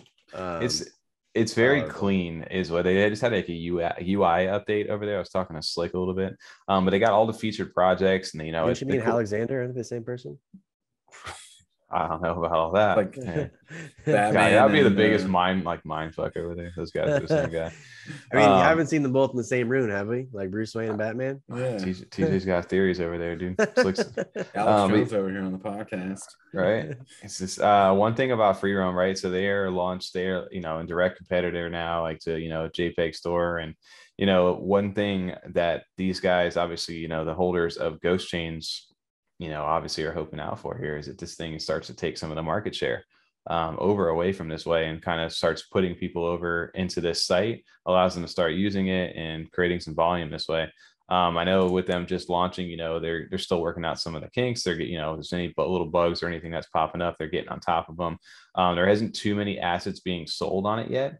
And I think that's just going to come with time and with word of mouth, of people coming inside here. But they do have a really clean interface. Like you're able to the activity and the social part of this. Like you'll be able to see all these different things, and it'll be like a one-stop shop pretty much for you. I think once people actually get on the website, it's going to be hard to deny the fact, how clean it looks, all the user interface stuff that it offers, just all in one place, like you just said. I think once people actually get on the site, it's going to be hard to justify to go to the other one, just because this offers everything that it does. Look for. Well, honestly, not trying to call out some drama here, JPEG Store already they can't even ignore it.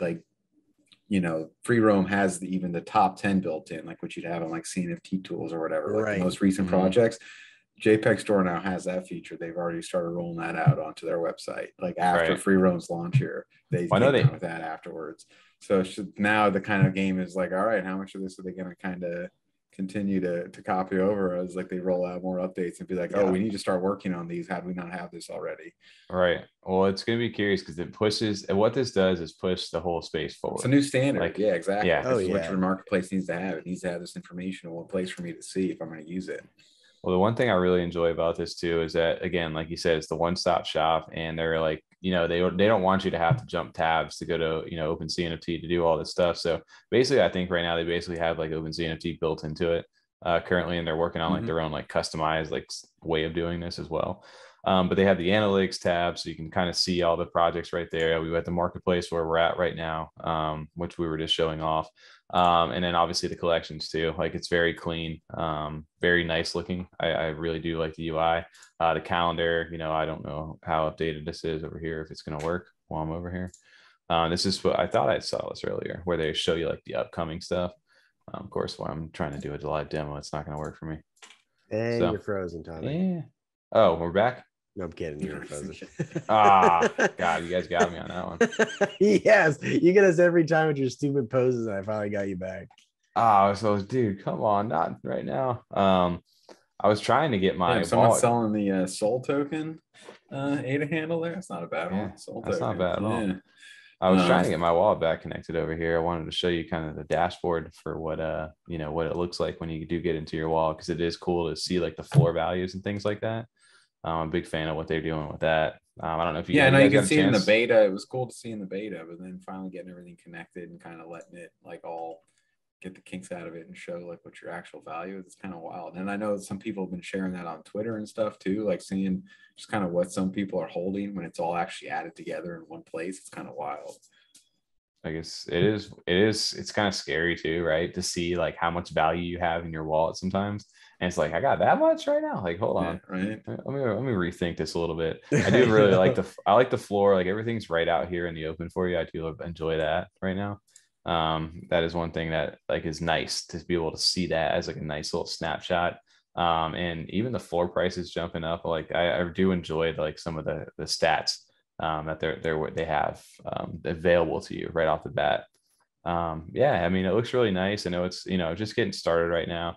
And they have a lot, you know, they're working to get everything kind of ironed out. Here it is. It's the dashboard. I have one of my other wallets connected right now, so it's not as crazy looking. But it's cool because you can kind of see like my collections for some of the stuff that I do hold in this wallet. Like I have my Ape Society in here, my mechanism token, and some of my javelins as well. So you can kind of see like the different collections, what you hold, what the ADA value is, what the floor value is, and how many NFTs you hold.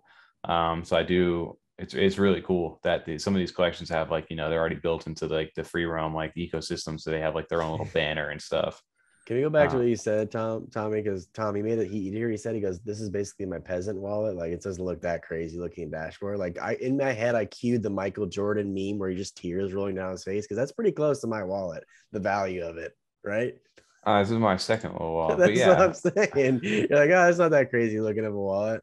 It's not that bad. I mean, obviously, I wanted to showcase here. I was gonna see if I could like list an asset while we were going live over here, just to kind of see if it would sell or anything. But I haven't had a chance to really do this yet, like live or anything. I told us like if I had a chance to while we were on stream to go ahead and see what the process is for doing this. Of just like, is it easy enough to just sign a transaction like JPEG Store and like do a live demo on this, or is it something that, you know, it's going to take some time? And right now, obviously, it says awaiting signature. My Eternal wallet on the side has popped up for me to type in my password. So I'm going to see if this actually works here. Yeah, it's probably pretty easy if you have like a normal person internet, but if you're on 56K dial-up modems like Tommy, it's a little more difficult.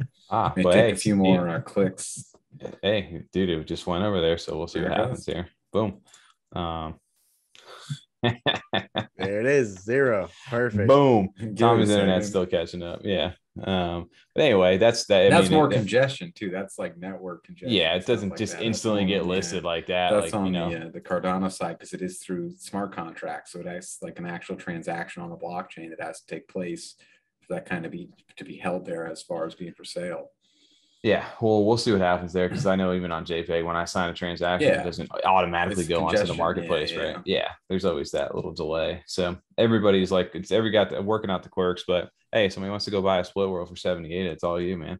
You can go in there, just go grab that thing, test it out, support the marketplace, support the ecosystem that these guys have built. And obviously, the big thing with this is the marketplace hub is brought to you by Ghostchain, which again, at 10,000 ghosts, they do receive market share. Oh, look at that. See, I got one listing already. See, I didn't. There you go. It was a little quicker. Yeah, it went there.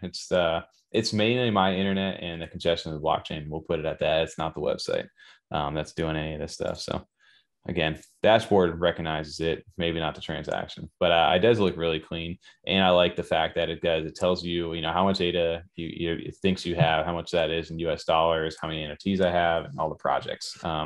So really good analytics and a good little like reality check for you, maybe. If you're sitting there holding on to a lot of NFTs, maybe for myself as well. But I had to shout out, I had to shout out Free Roam in the Ghostchain, like, the family over there for those guys of what they've done. And, getting to this point, I know it's very exciting for them, for everybody involved inside the community, because it's just something they've looked forward to. So I have a long way to go to take over, any of that, to really make a dent in JPEG store right now. But it's definitely a good alternative to go ahead and try out currently. And I think long term, it does have a good feature. So I just wanted to go ahead and shout out Free Roam and the guys over there, because it is, a dope thing that they're doing. And competition's always pushes stuff further, and it's always great. It's healthy for that. So shout out Free Roam, shout out the guys over there. One thing I wanted to pick up on from last week was Happy Hoppers. We had talked about the Happy Hopper light paper. This was just a tease that Oodon had done. He did a submission for the University That's 25, so cool. which, all the ones where they're all just like looking at the phone, which we've seen before. Universe 25? Universe. Did I say what did I say? University? Oh, sorry, guys. I'm in school. Tom just schooled me. Damn. No. Oodon did his own tribute to this. Cool. He did such a good job in this, man. I just love Oodon's style and Oodon. I don't know. I think I talked to Jeb. Is it Oodon? Jeb said, yeah. Oh, well, I'm calling him Oodon. Oodon. He's always Oodon to me. It's like Aeonium Sky, dude. Aeonimsky. I'll never get it right. Right. Merman. I love how like the vine and stuff is like with the phone. Everything's just like entwined with like the nature, like the rock and everything. But if you look on the top here, that was the reason I wanted to bring this up. If you notice, you have the frog, you have the little mechanical like frog up on the top right, and then you have like the human one wearing like the hopper helmet over there. Those are all direct previews of the Gen 2 Happy Hoppers. So those are going to be like examples of the three different transformations that your hoppers are going to be able to make, like they had called out in there, and they look really fucking cool. Like I really, really enjoy those different ones. I think we got to show some of those last week too. You were showing from their hot white paper, or whatever it's called. Yep. Yeah. They're more like sketches though at that point. Yeah, exactly. I just like the humans with the little frog hats. I'm very excited about that. I like them a lot. And they have all the emojis in the Discord with those, with the frog hats. So to see them like now drawn in with like the humans, I really enjoy that. And then this, like I said, with the superhero one we talked about last week, it's super dope. Like, it really looks good. I really enjoy that, the style of it. The style of his art is very, very cool. It's almost like that frog just like saved the day, brought the kid on top of the little, the mountain there, Uni 25. Now they're just chilling. The kid's playing with his toy gun. Look at the sky. Yeah, little holes in his cape and stuff. It was a tough day, tough battle he went through. Oh, man, the artwork looks amazing. I just love the fact that we get a little preview of what Happy Hoppers do. Everybody sleeps on Happy Hoppers. Don't sleep on Happy Hoppers. Another undervalued floor. Another one, but at the same time, remember I talked to Jub in a Twitter space last week while I was away.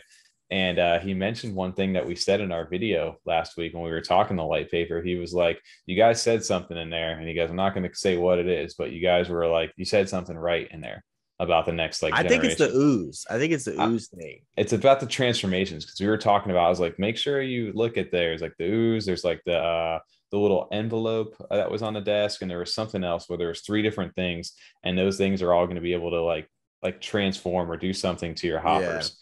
And I think, like they said, the Lake Cardano is what they were saying. Like, there's different areas inside the map where you're going to be able to collect. One thing that was cool that we kind of got more clarification on is you're going to be able to stake your hopper and then earn materials or resources from those certain zones, and to use the materials to go with your hopper to actually like transform it into whatever, you know, next version of it that it becomes. But I think that's a super cool like concept. And then my biggest play for them outside of just being like really, I do really enjoy it, is the artwork, man. Like the artwork for Hopper is having him as the drawer, man. We saw the Faha tribute that we use as a thumbnail. Like it just looks so good. I think he might have had it for his background here, or he may have changed it now to the other one. Yeah, he changed it over here. But dude, it just looks so, yeah, so that good. banner he had was fantastic. It is cool. It's just like, you know, his artwork like anywhere you see it. And I have to see if I can find one of these if I'm scrolling in this page. But yeah, you know, like if you look at it, like I can instantly recognize like his stuff, you know. And yeah, you've been a fan since the beginning. You guys jumped in Happy Hoppers first moment it opened. Yeah. Oh my God, yeah. Like early days, right? Like super early days. So and you just haven't stopped buying, Tom. You're buying like 5 a week still, or whatever you're doing. We're trying to get there, right? We're trying to get there. It's been a while since we were able to like really like dive into it, but he does all these different artwork. I mean, this is all his work over here, which he had the Hopper poster from early, did some other tributes inside of other things. It's just, it all looks so good. Is so cool. I like that one a lot. He does such a good job, right? Riding the bull there. That thing's tight. Yeah, but it's like you can tell like that it's his style, like instantly from like from watching it, you know. Especially the eyes, like the owl eyes, the frog eyes. You can really see it. Absolutely. So just wanted to shout that out. Gen 2 Hoppers, dude. Keep an eye on them. We're moving forward. So jumping into some new stuff that's upcoming here. Obviously, we do a lot of old updates, but moving into new things right now, we have false idols. TJ, I know we checked back when we get into the Discord. We both got in there in January, right? Really? So it's I remember joining. We were checking it before. Yeah, way back in the day. So false idols. The 30th of January. I was the 16th of January. That's insane. Like how long we've been in this Discord. My invite must have got lost in the mail. I would send you one now. I used to send you guys projects all the time. Like, calm down with that. This one, though, this one reminds me of, what is it? Invisible Friends. That mixed with like Fud Buddies. Buddies, yeah, like a combination of the two, right? But they were also out, I think, before Fud Buddies. So they were. So it's like interesting, right? Like I really enjoy this right here, actually. The artwork over here. I don't know what you know about these, TJ, other than I was like, damn, I've been following these a little bit. But I was just more so drawn to the art. I just liked it. I thought it would profile picture looked cool. I mean, that's basically what it did for me. I just like the artwork. I really liked it. It's a little different.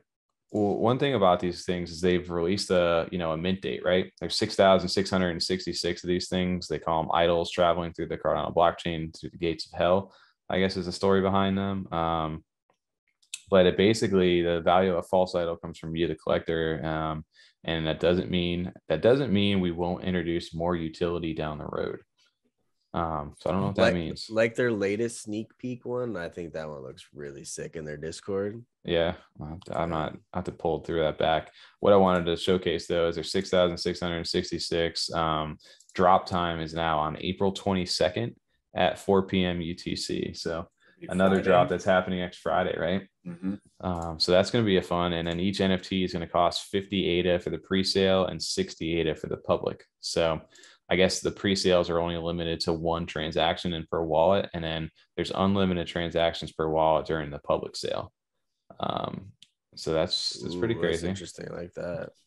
So that is very not a bad price point. I like that. No, 58 is not bad at all. And then I guess the mint address is going to be on the website here. So keep an eye on that. Yeah, so they have 7% royalties, and they didn't really, I'm just kind of going through this too. This is more so something that was just, something that's caught our eye, obviously. Right. And it looks really cool. So I enjoy the style. I'm gonna go for one for sure. You're gonna go for one? Yeah, I really like it. That's actually cool. The website actually allows you to move the head around if you're doing that. Like the old Mario. Throw some music to it. 64. Right. What did they say, TJ? Is it throw some music to it as you move the head around, making bob his head? Just bopping. Yep. Yeah. Yeah. Tom will cut in the background or something crazy. No. But yeah, so shout out to False Idols, these guys. April 22nd, another mint next Friday. I really do enjoy the artwork. It's another one of those ones. I like that. So another mint coming up here soon. And 58 is not a bad price point, I don't think, for the space that we're in. Well, it's currently. 60 for the public, though. 60. Sorry, I keep saying 50. I'm tied to that. Yeah, 60 ADA, even 60 ADA right now. I don't think it's bad for where we're at. And yeah, dude, it's like kind of almost like a matte like finish on them compared to like they're not too like shiny of the drawings, but they look I don't know, they look very well done for what they're doing right now. It's just like the heads aren't like attached at all either. It's like the little skulls that are like floating like with the body. They're sick. I really like them. So shout out false idols. Those are another drop that are kind of on our radar right now.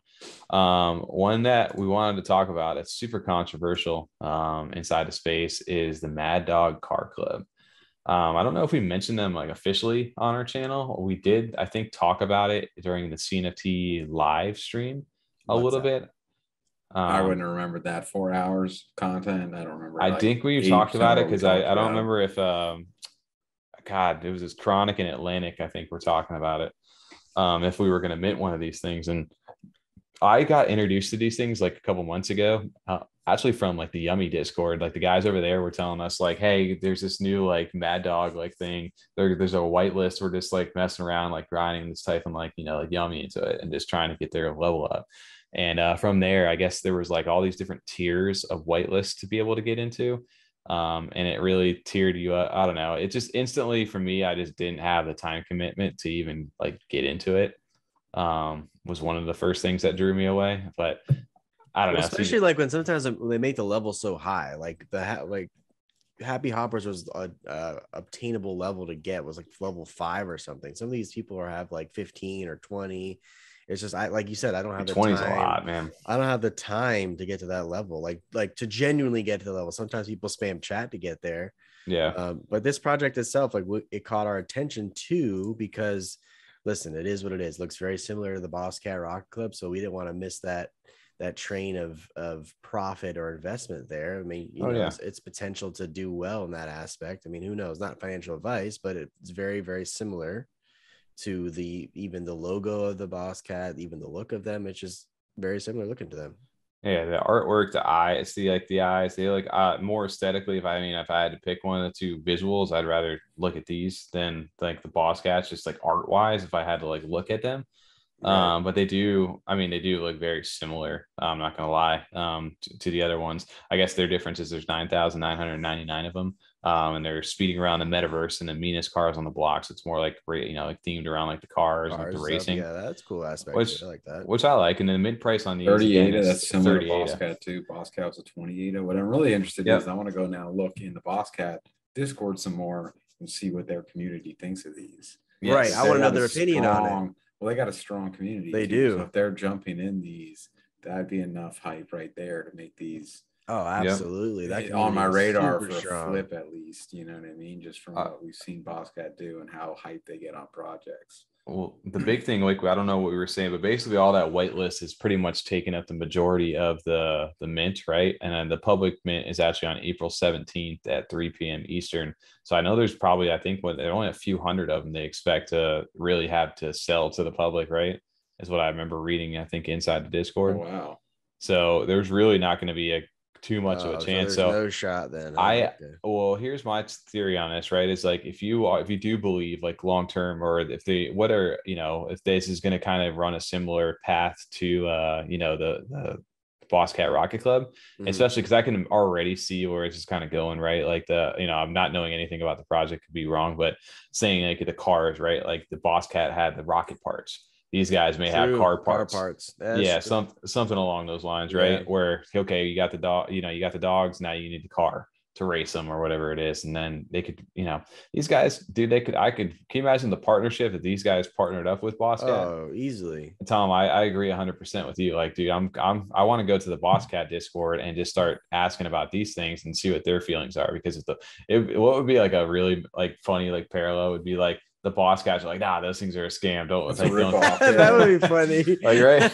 That would be real funny. Like that would be like the cool, like the funniest like shit to see. But the fact that they are very similar, again, I don't know if they're like in partnership, like secretly behind the scenes, if they are just inspired by it or they have like the same art. I don't know, man, but they do look very, very similar. They have very similar tactics to, the Boss Cats, where there's like whitelist grind. There's like, we need to make the low mid price. Like hopefully the floor is going to go really high kind of thing. And we're building this metaverse. Are they doing any like sweep the floor community wallets or anything like that? I don't know. I haven't gone in depth enough to that.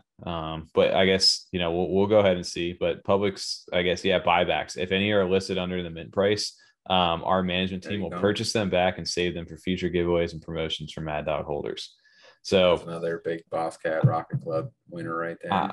Whether you agree with that style, I guess, or not, I mean, from an investor standpoint, personally, like not financial advice, like to anybody else, but in my mind, I'm thinking like if I can get into one of those for 30 ADA, most likely I can probably make a decent like return on my my purchase. Yeah, you think it's going to be worth at least 34 ADA? All right.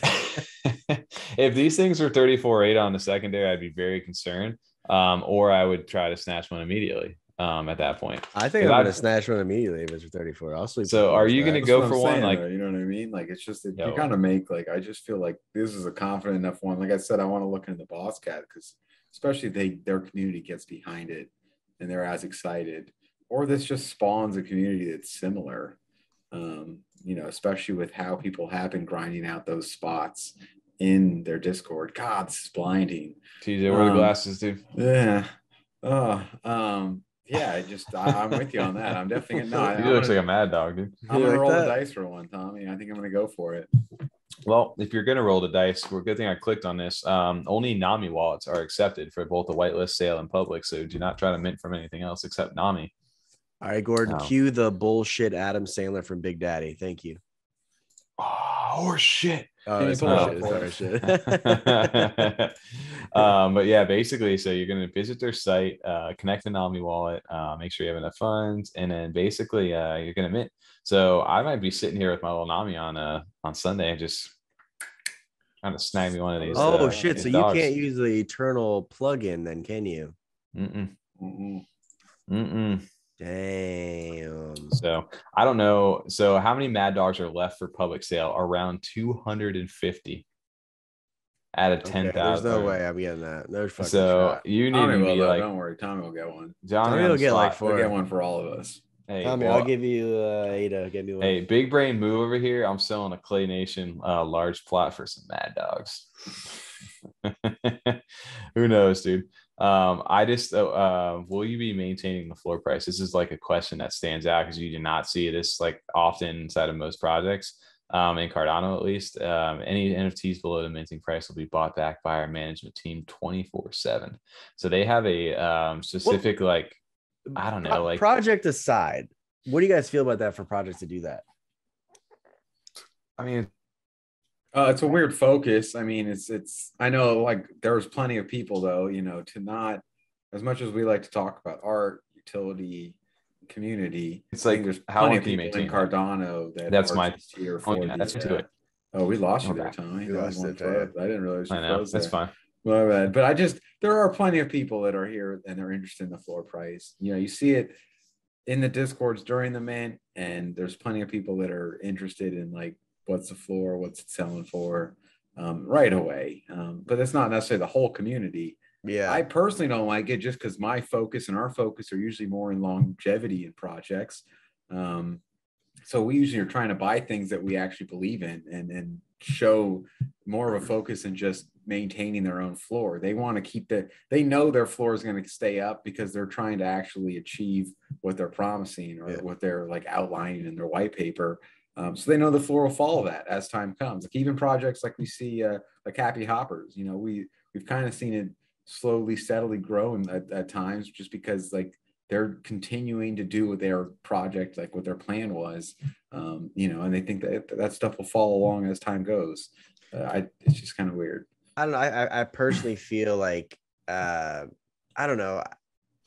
Like I said, project aside, I actually don't mind that. Like, just because in a sense, like whatever financial situation someone's going through, like God forbid, like you can get your money back in a sense, right? Because if a project's doing that, they're going to pretty much pay you back what you put in for it and just take the NFT back from you. Kind of get a refund in a sense, right? And I kind of don't mind that in a sense if a project does that. That's not like a red flag for me. I actually kind of like it. I think it's kind of cool. I'm just saying, if you're planning on your project, like its future, like in succeeding, you don't want them re-spending the money they just collected as far as like development on just buying back the project they just had. Right. I see that side of it too. That's why it's just weird to me. It's just kind of like, what do you guys like? That is what it's like. Actually, I never thought of it in those exact terms, but it is like a return. It's like I didn't like this that much, so give my money back, give me a refund, for like the below mint price or whatever. It goes like two ways, Tom. You could take it the way that you said of like, yeah, it's kind of weird because they're using their funds to buy back up the floor, the investment they could have made, versus TJ, hey, you can get the refund. Well, you look at it the other way of like they're getting the people out of the project who don't want to be in the project by being able to do that, the people who dump them. And then they're getting the people who want to hold on to it that may give that project value over time. That's how like a lot of like whales manipulate like even the VV market. Like I know that because I have a friend who was in a whale group that does that. So what they do is they list below a price to instill fear in people to start listing below that price and below that price, and they go in, they sweep all those really, really low prices up, and now they can set the floor even higher when they do that. Right. I mean, you've seen in Cardano too, especially before the smart contracts, like on before JPEG store. Help me out here, guys. CNFT.io. Thank you. CNFT.io. Thank you. Okay, I was just thinking token, and that wasn't token. That's not what I was trying to think of, because they had some sort of smart contract kind of thing in place. But on CNFT.io, before they had smart contracts, you saw that all the time. I think people were posting because you didn't need to sell. You could just let it sit there and let the time expire on it. But they know people are going to freak out and paper hand and sell below that price. And they were just going to be like, oh, we'll scoop all these up, and then I'll sell higher than what you just sold it for me. I could see that. Dude, well, we'll see. We'll see what happens with them. Yeah, we'll see what happens, dude. And then to leave them off, their mission is Mad Dog Car Club is a club who strives to be the greatest brand in the world utilizing digital innovation. Joining our club will give you many benefits in the real and digital world. Make sure to stay tuned. All right. Sure. All right. Well, we're gonna be I guess technically trying to get into that for 250 people over there. Who knows, man? Could get kind of busy, could get a little crazy, but something I wanted to share over here was, last night I got a chance to jump into the metaverse over here. You guys are psyching me out right there because I thought you were frozen. I'm looking like still watching you guys stare. I can't tell anymore over here. I'm just glad finally the whole reason why we've had to endure all the other audio for this episode is so we could play. Oh, we can actually hear what the audio was. We can actually hear the audio on this one. We've been listening to the Discord all night. Dude, well, this was probably one of my favorite tracks. It was worth it. So it was just probably one of my favorite tracks over here. I don't know if I'll follow it so it gets a little bigger. So Tom doesn't have to shout out to Tommy editing his own little video. Right? Look at that. Look, everyone. Tommy did that. Tommy edited. You want to see it? You want to see it? Oh, the transition. Tommy did that. That's one of my favorite too, Tommy. We actually used that a couple times. Me and TJ over here like.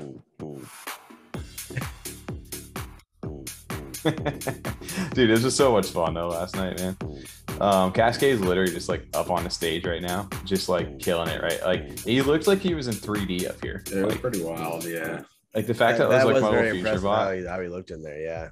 They did a really good job of him. I remember trying to jump on the launch pad to get like up to him. Jump onto the stage. You're trying to sneak up on the corner. Yes, I was trying to surf. Yep, I could not get over there, but he was killing it, man. He had a great time. All these people are alive right here, like inside of here, just like killing the doing the little dances. Oh my gosh, shooting little glow sticks. It's like a little feature you can do by hitting the keyboard. And then on top of that, you could chat. It was like tied to like Twitch. It was just, I don't know. It worked. It all worked too. Yes, it did. It worked fine. Like, for such a big show as another one, like Kaskade, like this is a big platform. We got a lot of people's eyes on this, and it all worked fine. As far as from what we saw from your experience, like you weren't dropping out, you weren't lagging, the audio wasn't all jacked up or anything like that. Like early on, you were stuck in one of the little. You were stuck in one of the little. Oh, the little ball things. Early in, but that was before the show started, and then you just kind of reconnected, and it all worked. And they had different servers too, because I mean it was kind of like a limited capacity for the servers. You were in one of the VIP ones, right? Because you got the Mr. Fancy Robot over there. I got Mr. Fancy Robot. Yeah, Mr. Fancy Robot. I think in this video you could see us like all jumping, and you saw one of the little guys like jumping around, or there he comes flying by in a little roller right there. There it was, yeah. At first, so like the first 20 minutes before the show started, you were just like rolling around, like completely lost on how to get out of that thing. It was yeah, I could not get out. But it was like a little laggy, but it wasn't like super bad, you know. It was super, like they had, I don't know how many servers there were, but I think they capped up at like maybe 120 or 150. It was like something like that, maybe 120. I wish they could have like accessories for them, like the glow sticks. They have like the glow sticks that shoot out of the head, and they have interactables, like these little garbage can things right here, like those, like you were able to like light off like fireworks, and it would, in the yellow cool. And the yellow up there, it would tell like what people were doing. So it was kind of cool. And then it was just like, dude, you just customize your little future bot, you run around. People had the little little pets as well. And then dude, Kaskade's up there, he's like talking and he's just like doing his thing, and it was just a really like cool. So cool. You were just walking around, and you're just going, "What's up? What's up? What's up? What's up? What's up?" No, dude, it worked out so well, man. Like I really was just really impressed with what they were able to do. And dude, they did it. You know, like it's happened now. Like it literally has already happened. Kaskade is like the first like big event, and if this continues to be successful, like they're able to pull, like with their partnership with, like I said, that space yacht company in FutureFest, they're able to get these DJs and these big names. So I just thought it was really cool, and the fact that you were able to go play it was the huge factor to me. Like I was able to connect my Nami wallet and get my Deluxe future bot into there, customize him, and then go run, actually physically use him to go into like the thing, jump around, and like be like interact with this like environment, which is really cool. I can't wait for them to really like integrate the Nami wallet or any Cardano wallet to like a VR headset and really submerge yourself into these little universes and even these concerts. That'd be really cool if they can, once they can figure that out. Oh, 100%. So I don't know. Yeah. I mean, this is like they set the kind of precedent, and like again, Kaskade literally has 1 million followers. Like I said, I don't know why I'm not following. I need to be 1,000,001. Only a few more than us. Like yeah, just like a few, you know. Like the crazy thing is this dude is literally, he just tweeted like back about it. He just goes, "Thank you for having me out. Like so dope." Literally like just in response to this. So yeah. Hey, congratulations to them. That's so cool. The FutureFest and of course Cardano Poppy, and you know, it's fun getting to talk with him, and then you know, seeing these guys succeed is really something like different than I've experienced. So it's fun being in the space and seeing that. All right, it was just wild to see that, right? Like it happened so soon too. Like this is one of the things that I feel like has gone like the most under the radar when it comes to like all the news we talk about. Like, yeah, they got Kaskade to do a virtual like online concert with your NFT inside like a working metaverse, right? Can you imagine like how underrated that is? There's a good shot. Well, yeah, because Cardano Poppy was the first kind of not a sit down, but like co-host we had on that also was involved within a project. At least at that time we talked to him, and I was like, that's cool. Like the project sounds cool. You were ready for the mint, I think, at that time, Tommy. Yeah. And then like a week and a half later, he's like sending like pictures where he's like chilling in Kaskade's like recording studio, and it was like, oh, this is a little bit crazier than I thought. This wasn't just like, oh, you're in an NFT project. That's cool. Nice. Like good luck with that. I know Tommy's going to mint one. I was like, oh, wow, this is like a totally different level. Like I was not prepared for this at all. Those things came out, or the NFTs look really good. Like you can see them in like the 3D mode. Like they look really good.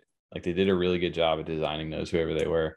You know, the artists onto the back of that. And then just like everything, even the environments, dude, like the environments just look really good. Like they're very colorful. It was a lot going on. Like the fireworks, like I had shown off earlier, dude. Like the interactability, it was just everything worked well. The bouncy pads worked. Yeah, people were trying to stack up, jump up on the stage. Dude, that's how. Look at these people. They can stack up. That's the way to do it. Now you can get on the stage like that. You got. That's what I'm saying. Head. Can you imagine? I just want to know from like the DJ's perspective. Like, can you imagine if you could like see out? Yeah. Like, right? Oh yeah, like what he can see. That'd be cool if they actually gave him like a DJ perspective. That'd be awesome. That would be so much fun. It's like, yo, hey, buddy, in the front there, stop fucking doing that. Hey, don't hit. No, don't do that. Security, get him out of here. Just disconnect them. It was good, man. But shout out to obviously FutureFest, Kaskade, Space Yacht. Yeah, making big moves over here in the Cardano space. So it's awesome. It was fun to be a part of that. I really enjoyed getting a chance to sit down and do that. Speaking of music, again, going back, we did have somebody who jumped into our Discord and through a new project called RoboTunes. Yo, that beat was fire. Your RoboTunes, dude, these things remind me of, they have a pre-sale whitelist right now that you can actually sign up on their website. I think if you go enter in your wallet address, you can sign up to like mint the pre-sale for this stuff. But dude, they remind me of a kind of block owl style, kind of like the little, little boxes and, that are animated.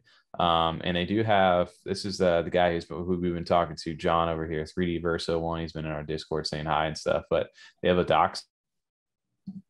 They have a docs team. Yeah, there we go. Playing so they charades. 2 words, docs team over here. Is there music? Oh, you back on, my bad, sorry, I get cut off on this stuff. I'm like, does it? Yeah. Oh, it's so fantastic. Oh man, it's like Bruce Almighty style talking, like when Steve Carell's when he like speeds him up real fast. Exactly. I don't know what you guys heard last. They have a docs team though. Yeah, they have a docs team and docs team. John 3D Verso 1 has been the one talking to us. He actually was nice enough to send me over one of these RoboTunes. And the big thing about it is music, dude. John, he has enough NFTs. He doesn't need any more. Send Tom and I. I wanted to shout out and say thank you to him because he did send us over and wanted to showcase some more music and show off what it actually is. And so it doesn't blast out your ears. No, you know. Hear it. You can't hear it. Nothing. There we go. Oh, if it lagged out, it's gonna be way too loud. Everybody's just gonna be like, what is going on right now? DJ can hear it, dude. We're just vibing there. If you catch this as like our intro or our outro song one day, like absolutely just it works out so well. But this is the one he sent me over here. But if you guys notice like the the little robot and like the animation, the little wave from the background, like it does give you that Block Owls vibe kind of a little bit mixed with like the digital. It reminds me of like the FutureFest mixed with Block Owls mixed with just their own style. It was mainly the box, like the fact it's in a box. I'm here for the music. Else the most, so yeah, 100%. Well, he was telling me that they're, they have like producers on the team that, these guys all make music and stuff, and this is what they want them to do. And they're like, I know part of the roadmap is getting people to concerts, where they like you're able to win like, they win tickets to a concert of your choice kind of thing. So I thought that was kind of interesting. But it has all these different traits and stuff like that as well. And then I guess some of the rarer ones actually have vocals to them. So I don't know how that's going to work going into this, but I wanted people to go ahead and like check these guys out at least. I really, really do enjoy that. I don't know if you guys can hear this one as well. Can you guys hear this one too? No. Yeah. No? Now we can. Oh, okay. Yeah. Oh, it's a totally different vibe too. I like it. Yeah. Oh, they got all kinds of different ones. If you go to their website or in the Discord, man, they've got all kinds of different like flavors for beats and stuff like that. It's not all just like the hip hop stuff too. But it's kind of cool. Like those are some of the epic ones. They have different traits and things like that too. So a newer project. Awesome. I really enjoy it. Like music NFTs really like, are catch my eye. Like I'm big into music. I think we all are. And just 500 plus these different types of robos in the Cardano metaverse. And I think they're working to try to get your character to be able to be like get them into basically take the asset and be able to use them in other metaverses. So curious with these, but I didn't realize, this shout out to this team over here. And what they're doing over there. Shout out to John for reaching out to us in the Discord, and everybody go check out RoboTunes, man. I really do appreciate sending over one of these things. And I think he mentioned possibly trying to set us up with a giveaway as well. So we could probably get that out to you guys. Hopefully maybe even this weekend, as soon as you're listening to the podcast, maybe you get a chance to check these things out. So jump over to the Discord. We can link all this stuff down in the descriptions for some of these things. But shout out to this team. I just wanted to kind of shout that out with some music stuff going in from the FutureFest stuff. So good segue. No, I'm interested now. I'll take a look. Like I'm curious at 500. Like are they going to do a similar kind of drop style to like Block Owl, where there's like like some repeats in there, and there's just like so many of each one, some have more rarity, or like like a few more one-on-ones. So I'm just curious. Music usually you can't see that. You kind of like split it up where there's like blocks of so many of each version. So I'll be curious. I want to look more into that now. Well, yeah, I think they have different rarity tiers and different things, different animations. And so I don't know how the music and the vocals will all tie in, but Dude, I'm interested. I'm ready to put sure. our own vocals to this one right here. Right? Oh, dude, we were like just vibing in the Freedom like, the 35 intro on like, the track. Yeah, you just getting like you hear us a little just vibing at the intro or the outro. I mean, who knows where this will end up? But they did say too, you'll be able to download this music too if you own the NFT to be able to use for whatever you want, which is dope. But anyway, moving forward, speaking of like media, over here, we did have to do a shout out, obviously, for the first movie on the Cardano, like full featured film on the Cardano blockchain. One more time, we want to shout out Serenity Pictures and Toxica, the movie being released this Sunday, the 17th on Easter. Get your popcorn ready. Yep. Oh, yeah, you shout out. And he's gone. And it's gone. It's gone. And he's about to talk about a new project. Got a movie. Walter created. Oh, we're back. Okay, guys. We're back. There you go. What's up? So nice to see you. We're going to talk about a new topic here, and it's gone. No, what did you guys hear? So I heard Toxic is coming out. Yeah, no, for sure. We got a new the first movie on the blockchain on Easter. I think he ended on Easter. Okay. So, well, first one on the blockchain on Easter is what I was saying. But no, it's dope that we got a chance to sit down with Rona Walter. She was the creative director for this. We did a full sit down on our channel. Again, we could throw that down maybe in the link as well, description for Toxica. But it comes out at 7 p.m. UTC on the 17th, which is Easter, and it was a 88-minute runtime. So it's not like a short little film or anything like this. This is a full like feature film. Movie. Yeah, for sure. Yeah. So curious how this is gonna. I want to watch it. Like I'm invested enough. I'm ready for it. Yeah. I minted my my Augusta mint over there for that you see inside the profile pic for them. You can have a little watch party and watch it. So I was saying, Tom, we should have a little movie night or something. And he's gone again. All right. Yeah, well, not at your house, definitely, especially for streaming it. We're definitely not until you get your fiber internet. Boom internet. That's for sure. Yeah, I was gonna say, don't watch it on my internet right now. Yeah. But I did want to shout out for Toxica right here. The mint price for the actual movie is 100 ADA.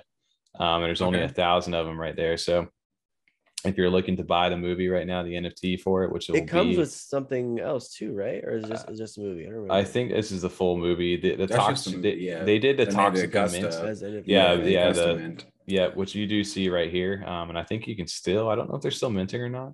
But if they are, I think they are still. But you can see the Augusta like season 1, and she has different like secrets like minted into her that she uses, like gadgets and stuff she uses in the movie. And then those will play like a factor going into it long term for like the NFT project. So I'm just that's the first time I actually saw that little teaser where she's got like some like vines or something growing out of her.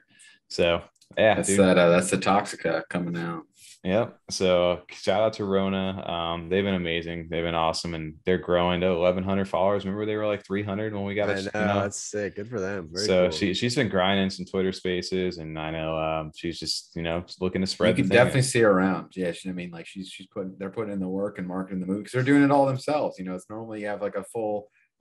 She was talking about that when you talk to work with the distribution companies and stuff like that.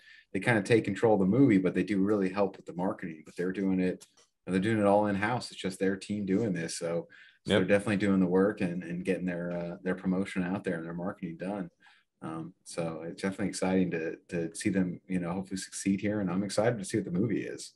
Yeah, I want to see how kind of intense it gets, because even in the little teaser they show when she's pulling like shit out of her arm and stuff like that. Like it gets a little crazy. So I'm curious to see how you saw that the vines and stuff. Yeah, the vines where it's like coming out of her. Yeah. So we'll see. Yeah, but it's gonna be interesting. First movie though, right? Like that's crazy. So you got music, you got movies now here on the blockchain. We're moving forward, man. And then some last minute stuff. I did want to go ahead and shout out over here for, I guess, Freedom 35ers.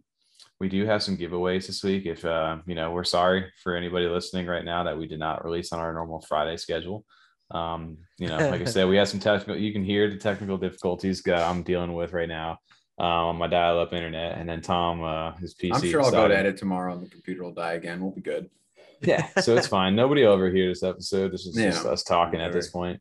But we did want to do some giveaways right now. So we have launched some of that stuff. We do have our Discord that I can pull up while I'm sitting here as well. But we do have the Ape Nation that's currently going on Twitter.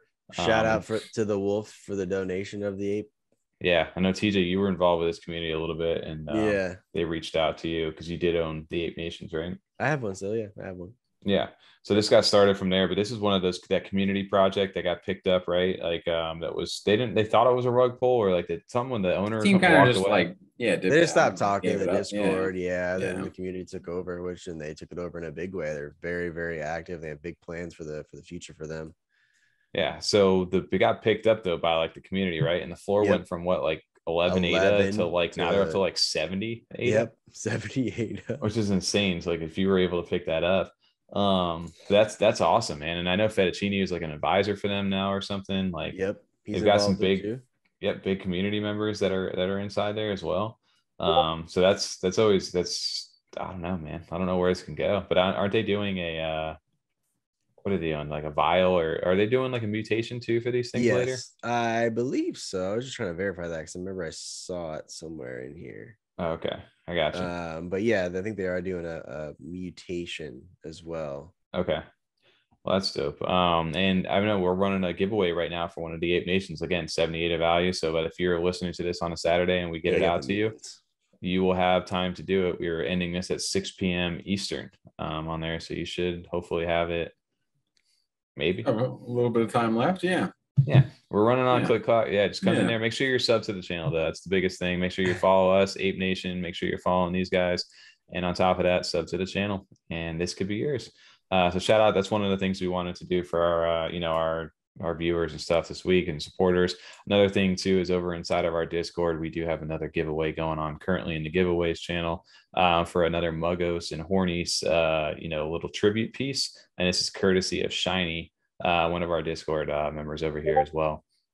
So while they're beep bopping me right now over here on the side, I actually wasn't doing those, Tom.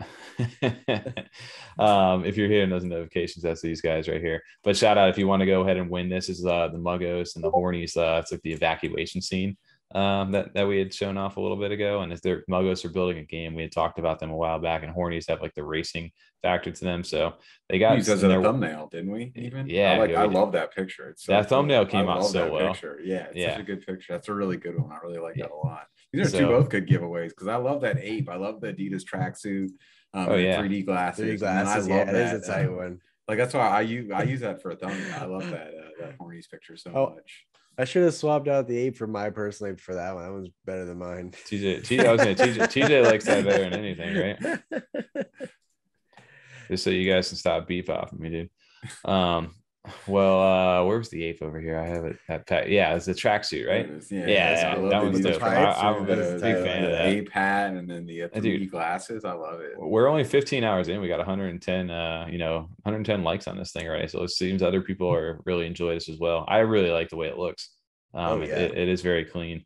And then this is the Muggos and the Hornies like tribute piece which we did use. And Muggos are building a game right now, and Hornies are they already have a game for the races right now. So, and Muggos are also partnered up with Pneumonium, with the skull, the skulls you've probably seen inside the community. So this is they'll keep an eye on Muggos. I know like they're not too like popular out there like to some people yet, but I think they will be here one day. So just keep an eye on these guys. This is a cool tribute piece though. You got airdrop this if you were in like early on the Discord, I think was what it was. I'm not in the Muggos. It is one though that when I see it, I think that the art is a little bit underwhelming compared to what their plans are, or at least what they say that they're trying to develop here. So I'm definitely, it's one that's caught my eye that I'm following. Ever since I know that you're in on those too, Tommy, but it just seems like one of those where like the art isn't as like it doesn't catch your eye like some other projects where all I know is the art. That's just kind of what caught my eye. This is kind of more what they got going on behind the scenes and everything else. Yeah, well, the Muggos were more they actually kind of develop into. Yeah, well, the thing is, this is the image that drew me to them when we originally talked to people inside the Ghostchain is the pneumonium skulls, and they had the little Muggos surrounding the skull right here, which is like some of their artwork. So they're building this like 3D game right now, and I think someone leaked like the previews of it, like an alpha, like early alpha of the game itself of what they're looking to build. Oh, that's cool. Yeah, so they're in more of the 3D view of this, like the final build or anything. but someone like they recreated it inside the game. So it's going into, it reminds me of like the Pikmin style, right? Like we talked about. Yeah, 100%. Or like the Sackboy from Little Big Planet. Yeah. So keep an eye on that. But this giveaway is going live. This is, if you're watching it right now, most likely it's probably over. So good luck if you won. Shout out to you, man. Awesome. But so thanks again for the giveaway. Yeah, thank you for the giveaway, Shiny. I was gonna say Shiny. Yeah, thanks, mate. It's something that we give back, and shout out to Shiny. We think thanks, mate. One of the last things that we did do, I don't have YouTube open, so while I'm getting that up here for you guys with some last tabs, we did have, we're going into Easter here on this Sunday. You know what we didn't do, guys, which we should have. I wish we would have done. Remember how the Halloween episode we themed ourselves with like the little like some Halloween stuff, like an Easter egg play. Yeah, we could have themed this up all Easter style. Tom's computers could have worn my Playboy bunny outfit, right? Tom should have worn a bunny outfit, dude. Damn, I didn't even consider that. I mean, I didn't even like questioning whether we were going to record tonight or we're just going to try like a live stream version, because with the internet cut now, we had no, we're going by the seat of our pants. So we literally didn't know what we were going to do. It's literally 1 a.m. now. Like that's how unsure about this episode we were going to be doing. It would do. We were very unsure. 8:30. Get on. Usually around 8:30 to start. This episode, start. I was gonna say this episode has gotten way longer than we probably originally even planned for it to be. But I was shooting for like a nice tight 50 minutes. Right, and now instead we'll rock. I thought it was gonna be an hour and a half. We wanted to have a nice 2.5 hour one over here, guys. But one thing I wanted to bring up real quick before we get out of here, wrapping it up on the back end, is this screen share one more time of our thumbnail. This is one thing on Easter Sunday. I think we're going to launch this over here. We have an Easter egg right here for this old money that we were talking about. This is one of the bills. This little profile pic here. Tom successfully kind of snuck him in and blended him in with these colors. But if you can guess what the Easter egg, what the relevance is to us in this picture inside of the old money thing here, we'll get you over one of those tricks in campaign headbands. Show them something else in the thumbnail that people probably know. Let's go to the L in Helsinki. Go to what? The L in Helsinki, Tom shirt. Oh yeah. Oh, I can't zoom in anymore the way I'm at. Control mouse wheel forward. Yep. Bro, it ain't working. Oh, there it goes. Sorry, my thing's on like I'm on a super delay, bro. Come on. I don't know if we showed that to I did show that to them. They saw it. Okay. Yeah. Oh, they did. Okay. No. Sneak attack over there. All right, we're just, you guys messed me all up there.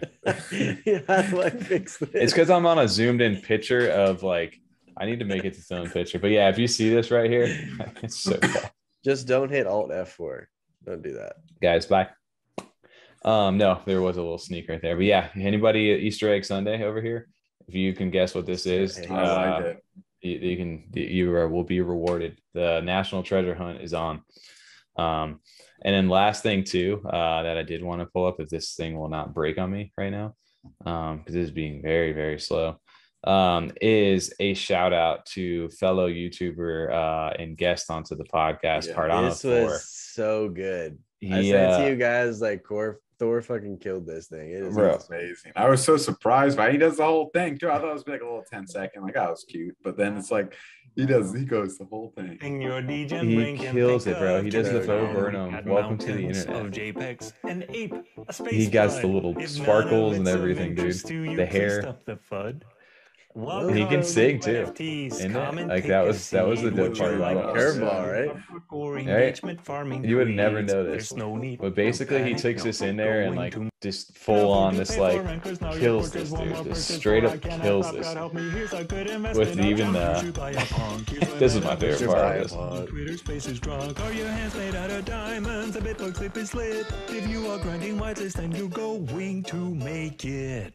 Could I interest you in NFTs all of the time? He kills this though. Very well done. Yeah, it's huge surprise too. Like it's not something we see a lot in the Cardano space, so it's fun seeing that. Just nice seeing some like. I don't know if you guys don't know, but that's Burnham in the background too in the tablet. Yeah, so he's got Bo Burnham like on the back right here of doing the actual welcome to the internet video, which is just like a parody of just like where we fucking like where the internet has gone from versus what, you know, what it was intended for probably, versus how like degen and terrible it has turned into and how our lives revolve around it now. And it just corrupts us. And like he like makes this like spin on it, like welcome to NFTs. So good. Yeah, it was very good. Thor is we need more of this. We need it's inspiring. Like it's inspiring that we need like, you know, more of this kind of like fun, creative stuff. More like skit stuff. Yeah, I like you know that. what I mean? Yeah, it's a lot of fun. I feel like we'll see some more of this stuff. Like I feel like because I know Thor now he literally has quit his job. He said, you know, he's announced that and done a video on that. Of that he's actually quit his full-time job to do this and pursue this. And I'd say he's being pretty successful so far. This thing got over almost 700 likes over here and almost getting close to 13,000 views. 230 retweets too. Yeah, dude. It was funny. What Travis said to him in the chat, I showed my non-NFT friend your video after he watched it, and her response was, "Wow, you did a great job." But what the fuck is he talking about? Because my wife had the exact same thing because she's seen the original Bo Burnham. I showed her this video of Thor. I was like, "Look at our friend made this video." And she's like, "Oh, you did a really good job," but I have no idea what he's even saying or talking about. Dude, all you need to know is this is the main part of this whole video. It's just FOMO into NFTs. Rug pulls. All of the time. So good. Shout out to Thor. I wasn't expecting that too, Thor. I'm surprised. Yeah, beautifully done. I hope we see more of that. I know I feel like if we all three were in the same area too, we'd be doing some skits for that as well. Not that Bo Burnham, but just skits in general. Very well done. We would have the skit where I would get going. We would see the skit where I'm just getting going, and all of a sudden I'd just be like, "Fuck Tommy, dude, you can't. We're done with him." Just put a rainbow wheel over Tommy's face every time he freezes in this video. Yeah, give me a Sub-Zero. I love the touch on the last video. Tom just hit me with the little freeze. I do like the rainbow wheel idea. It's just buffering. It's just buffering over his head. Yeah, the rainbow wheel. Buffering. Another rainbow wheel. Well, shit, man. Freedom after dark. Well, shit. Well, shit. What y'all doing? It's very after dark right now. Also a Friday or Saturday now. So. We're on a Saturday stream over here. This is intense, guys. So shout out to everybody here. Keep an eye on the channel for some giveaways, dude. Easter egg Sunday. Hope everybody has a good Easter, man. Have a good time with some. If you don't celebrate Easter, also have just a good Sunday. Enjoy good Passover, good Easter, good day of rest, whatever you want to do. Good weekend. And if you're in the future and for our Discord boys, enjoy your Monday. If you're from what is it, the land down under, the land before time? Land before time. Yeah. Freedom after dark. The land before time.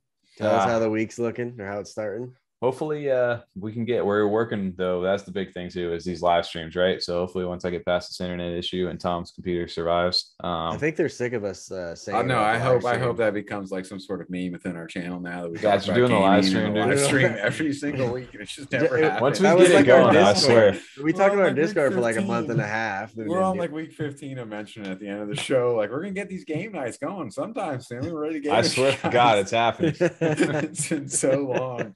It's gonna happen, and then they're gonna be like, "Dude, you guys are doing way too many. I don't want to be there." It's gonna be one of the two. But all right, well, shit, guys. Well, shit. Finally wrapping it up. I think so. I hope it cuts where I just don't even talk anymore. It just freezes in the bubble, and then show ends, and we'll call it a day. And it plays that. What's that music from?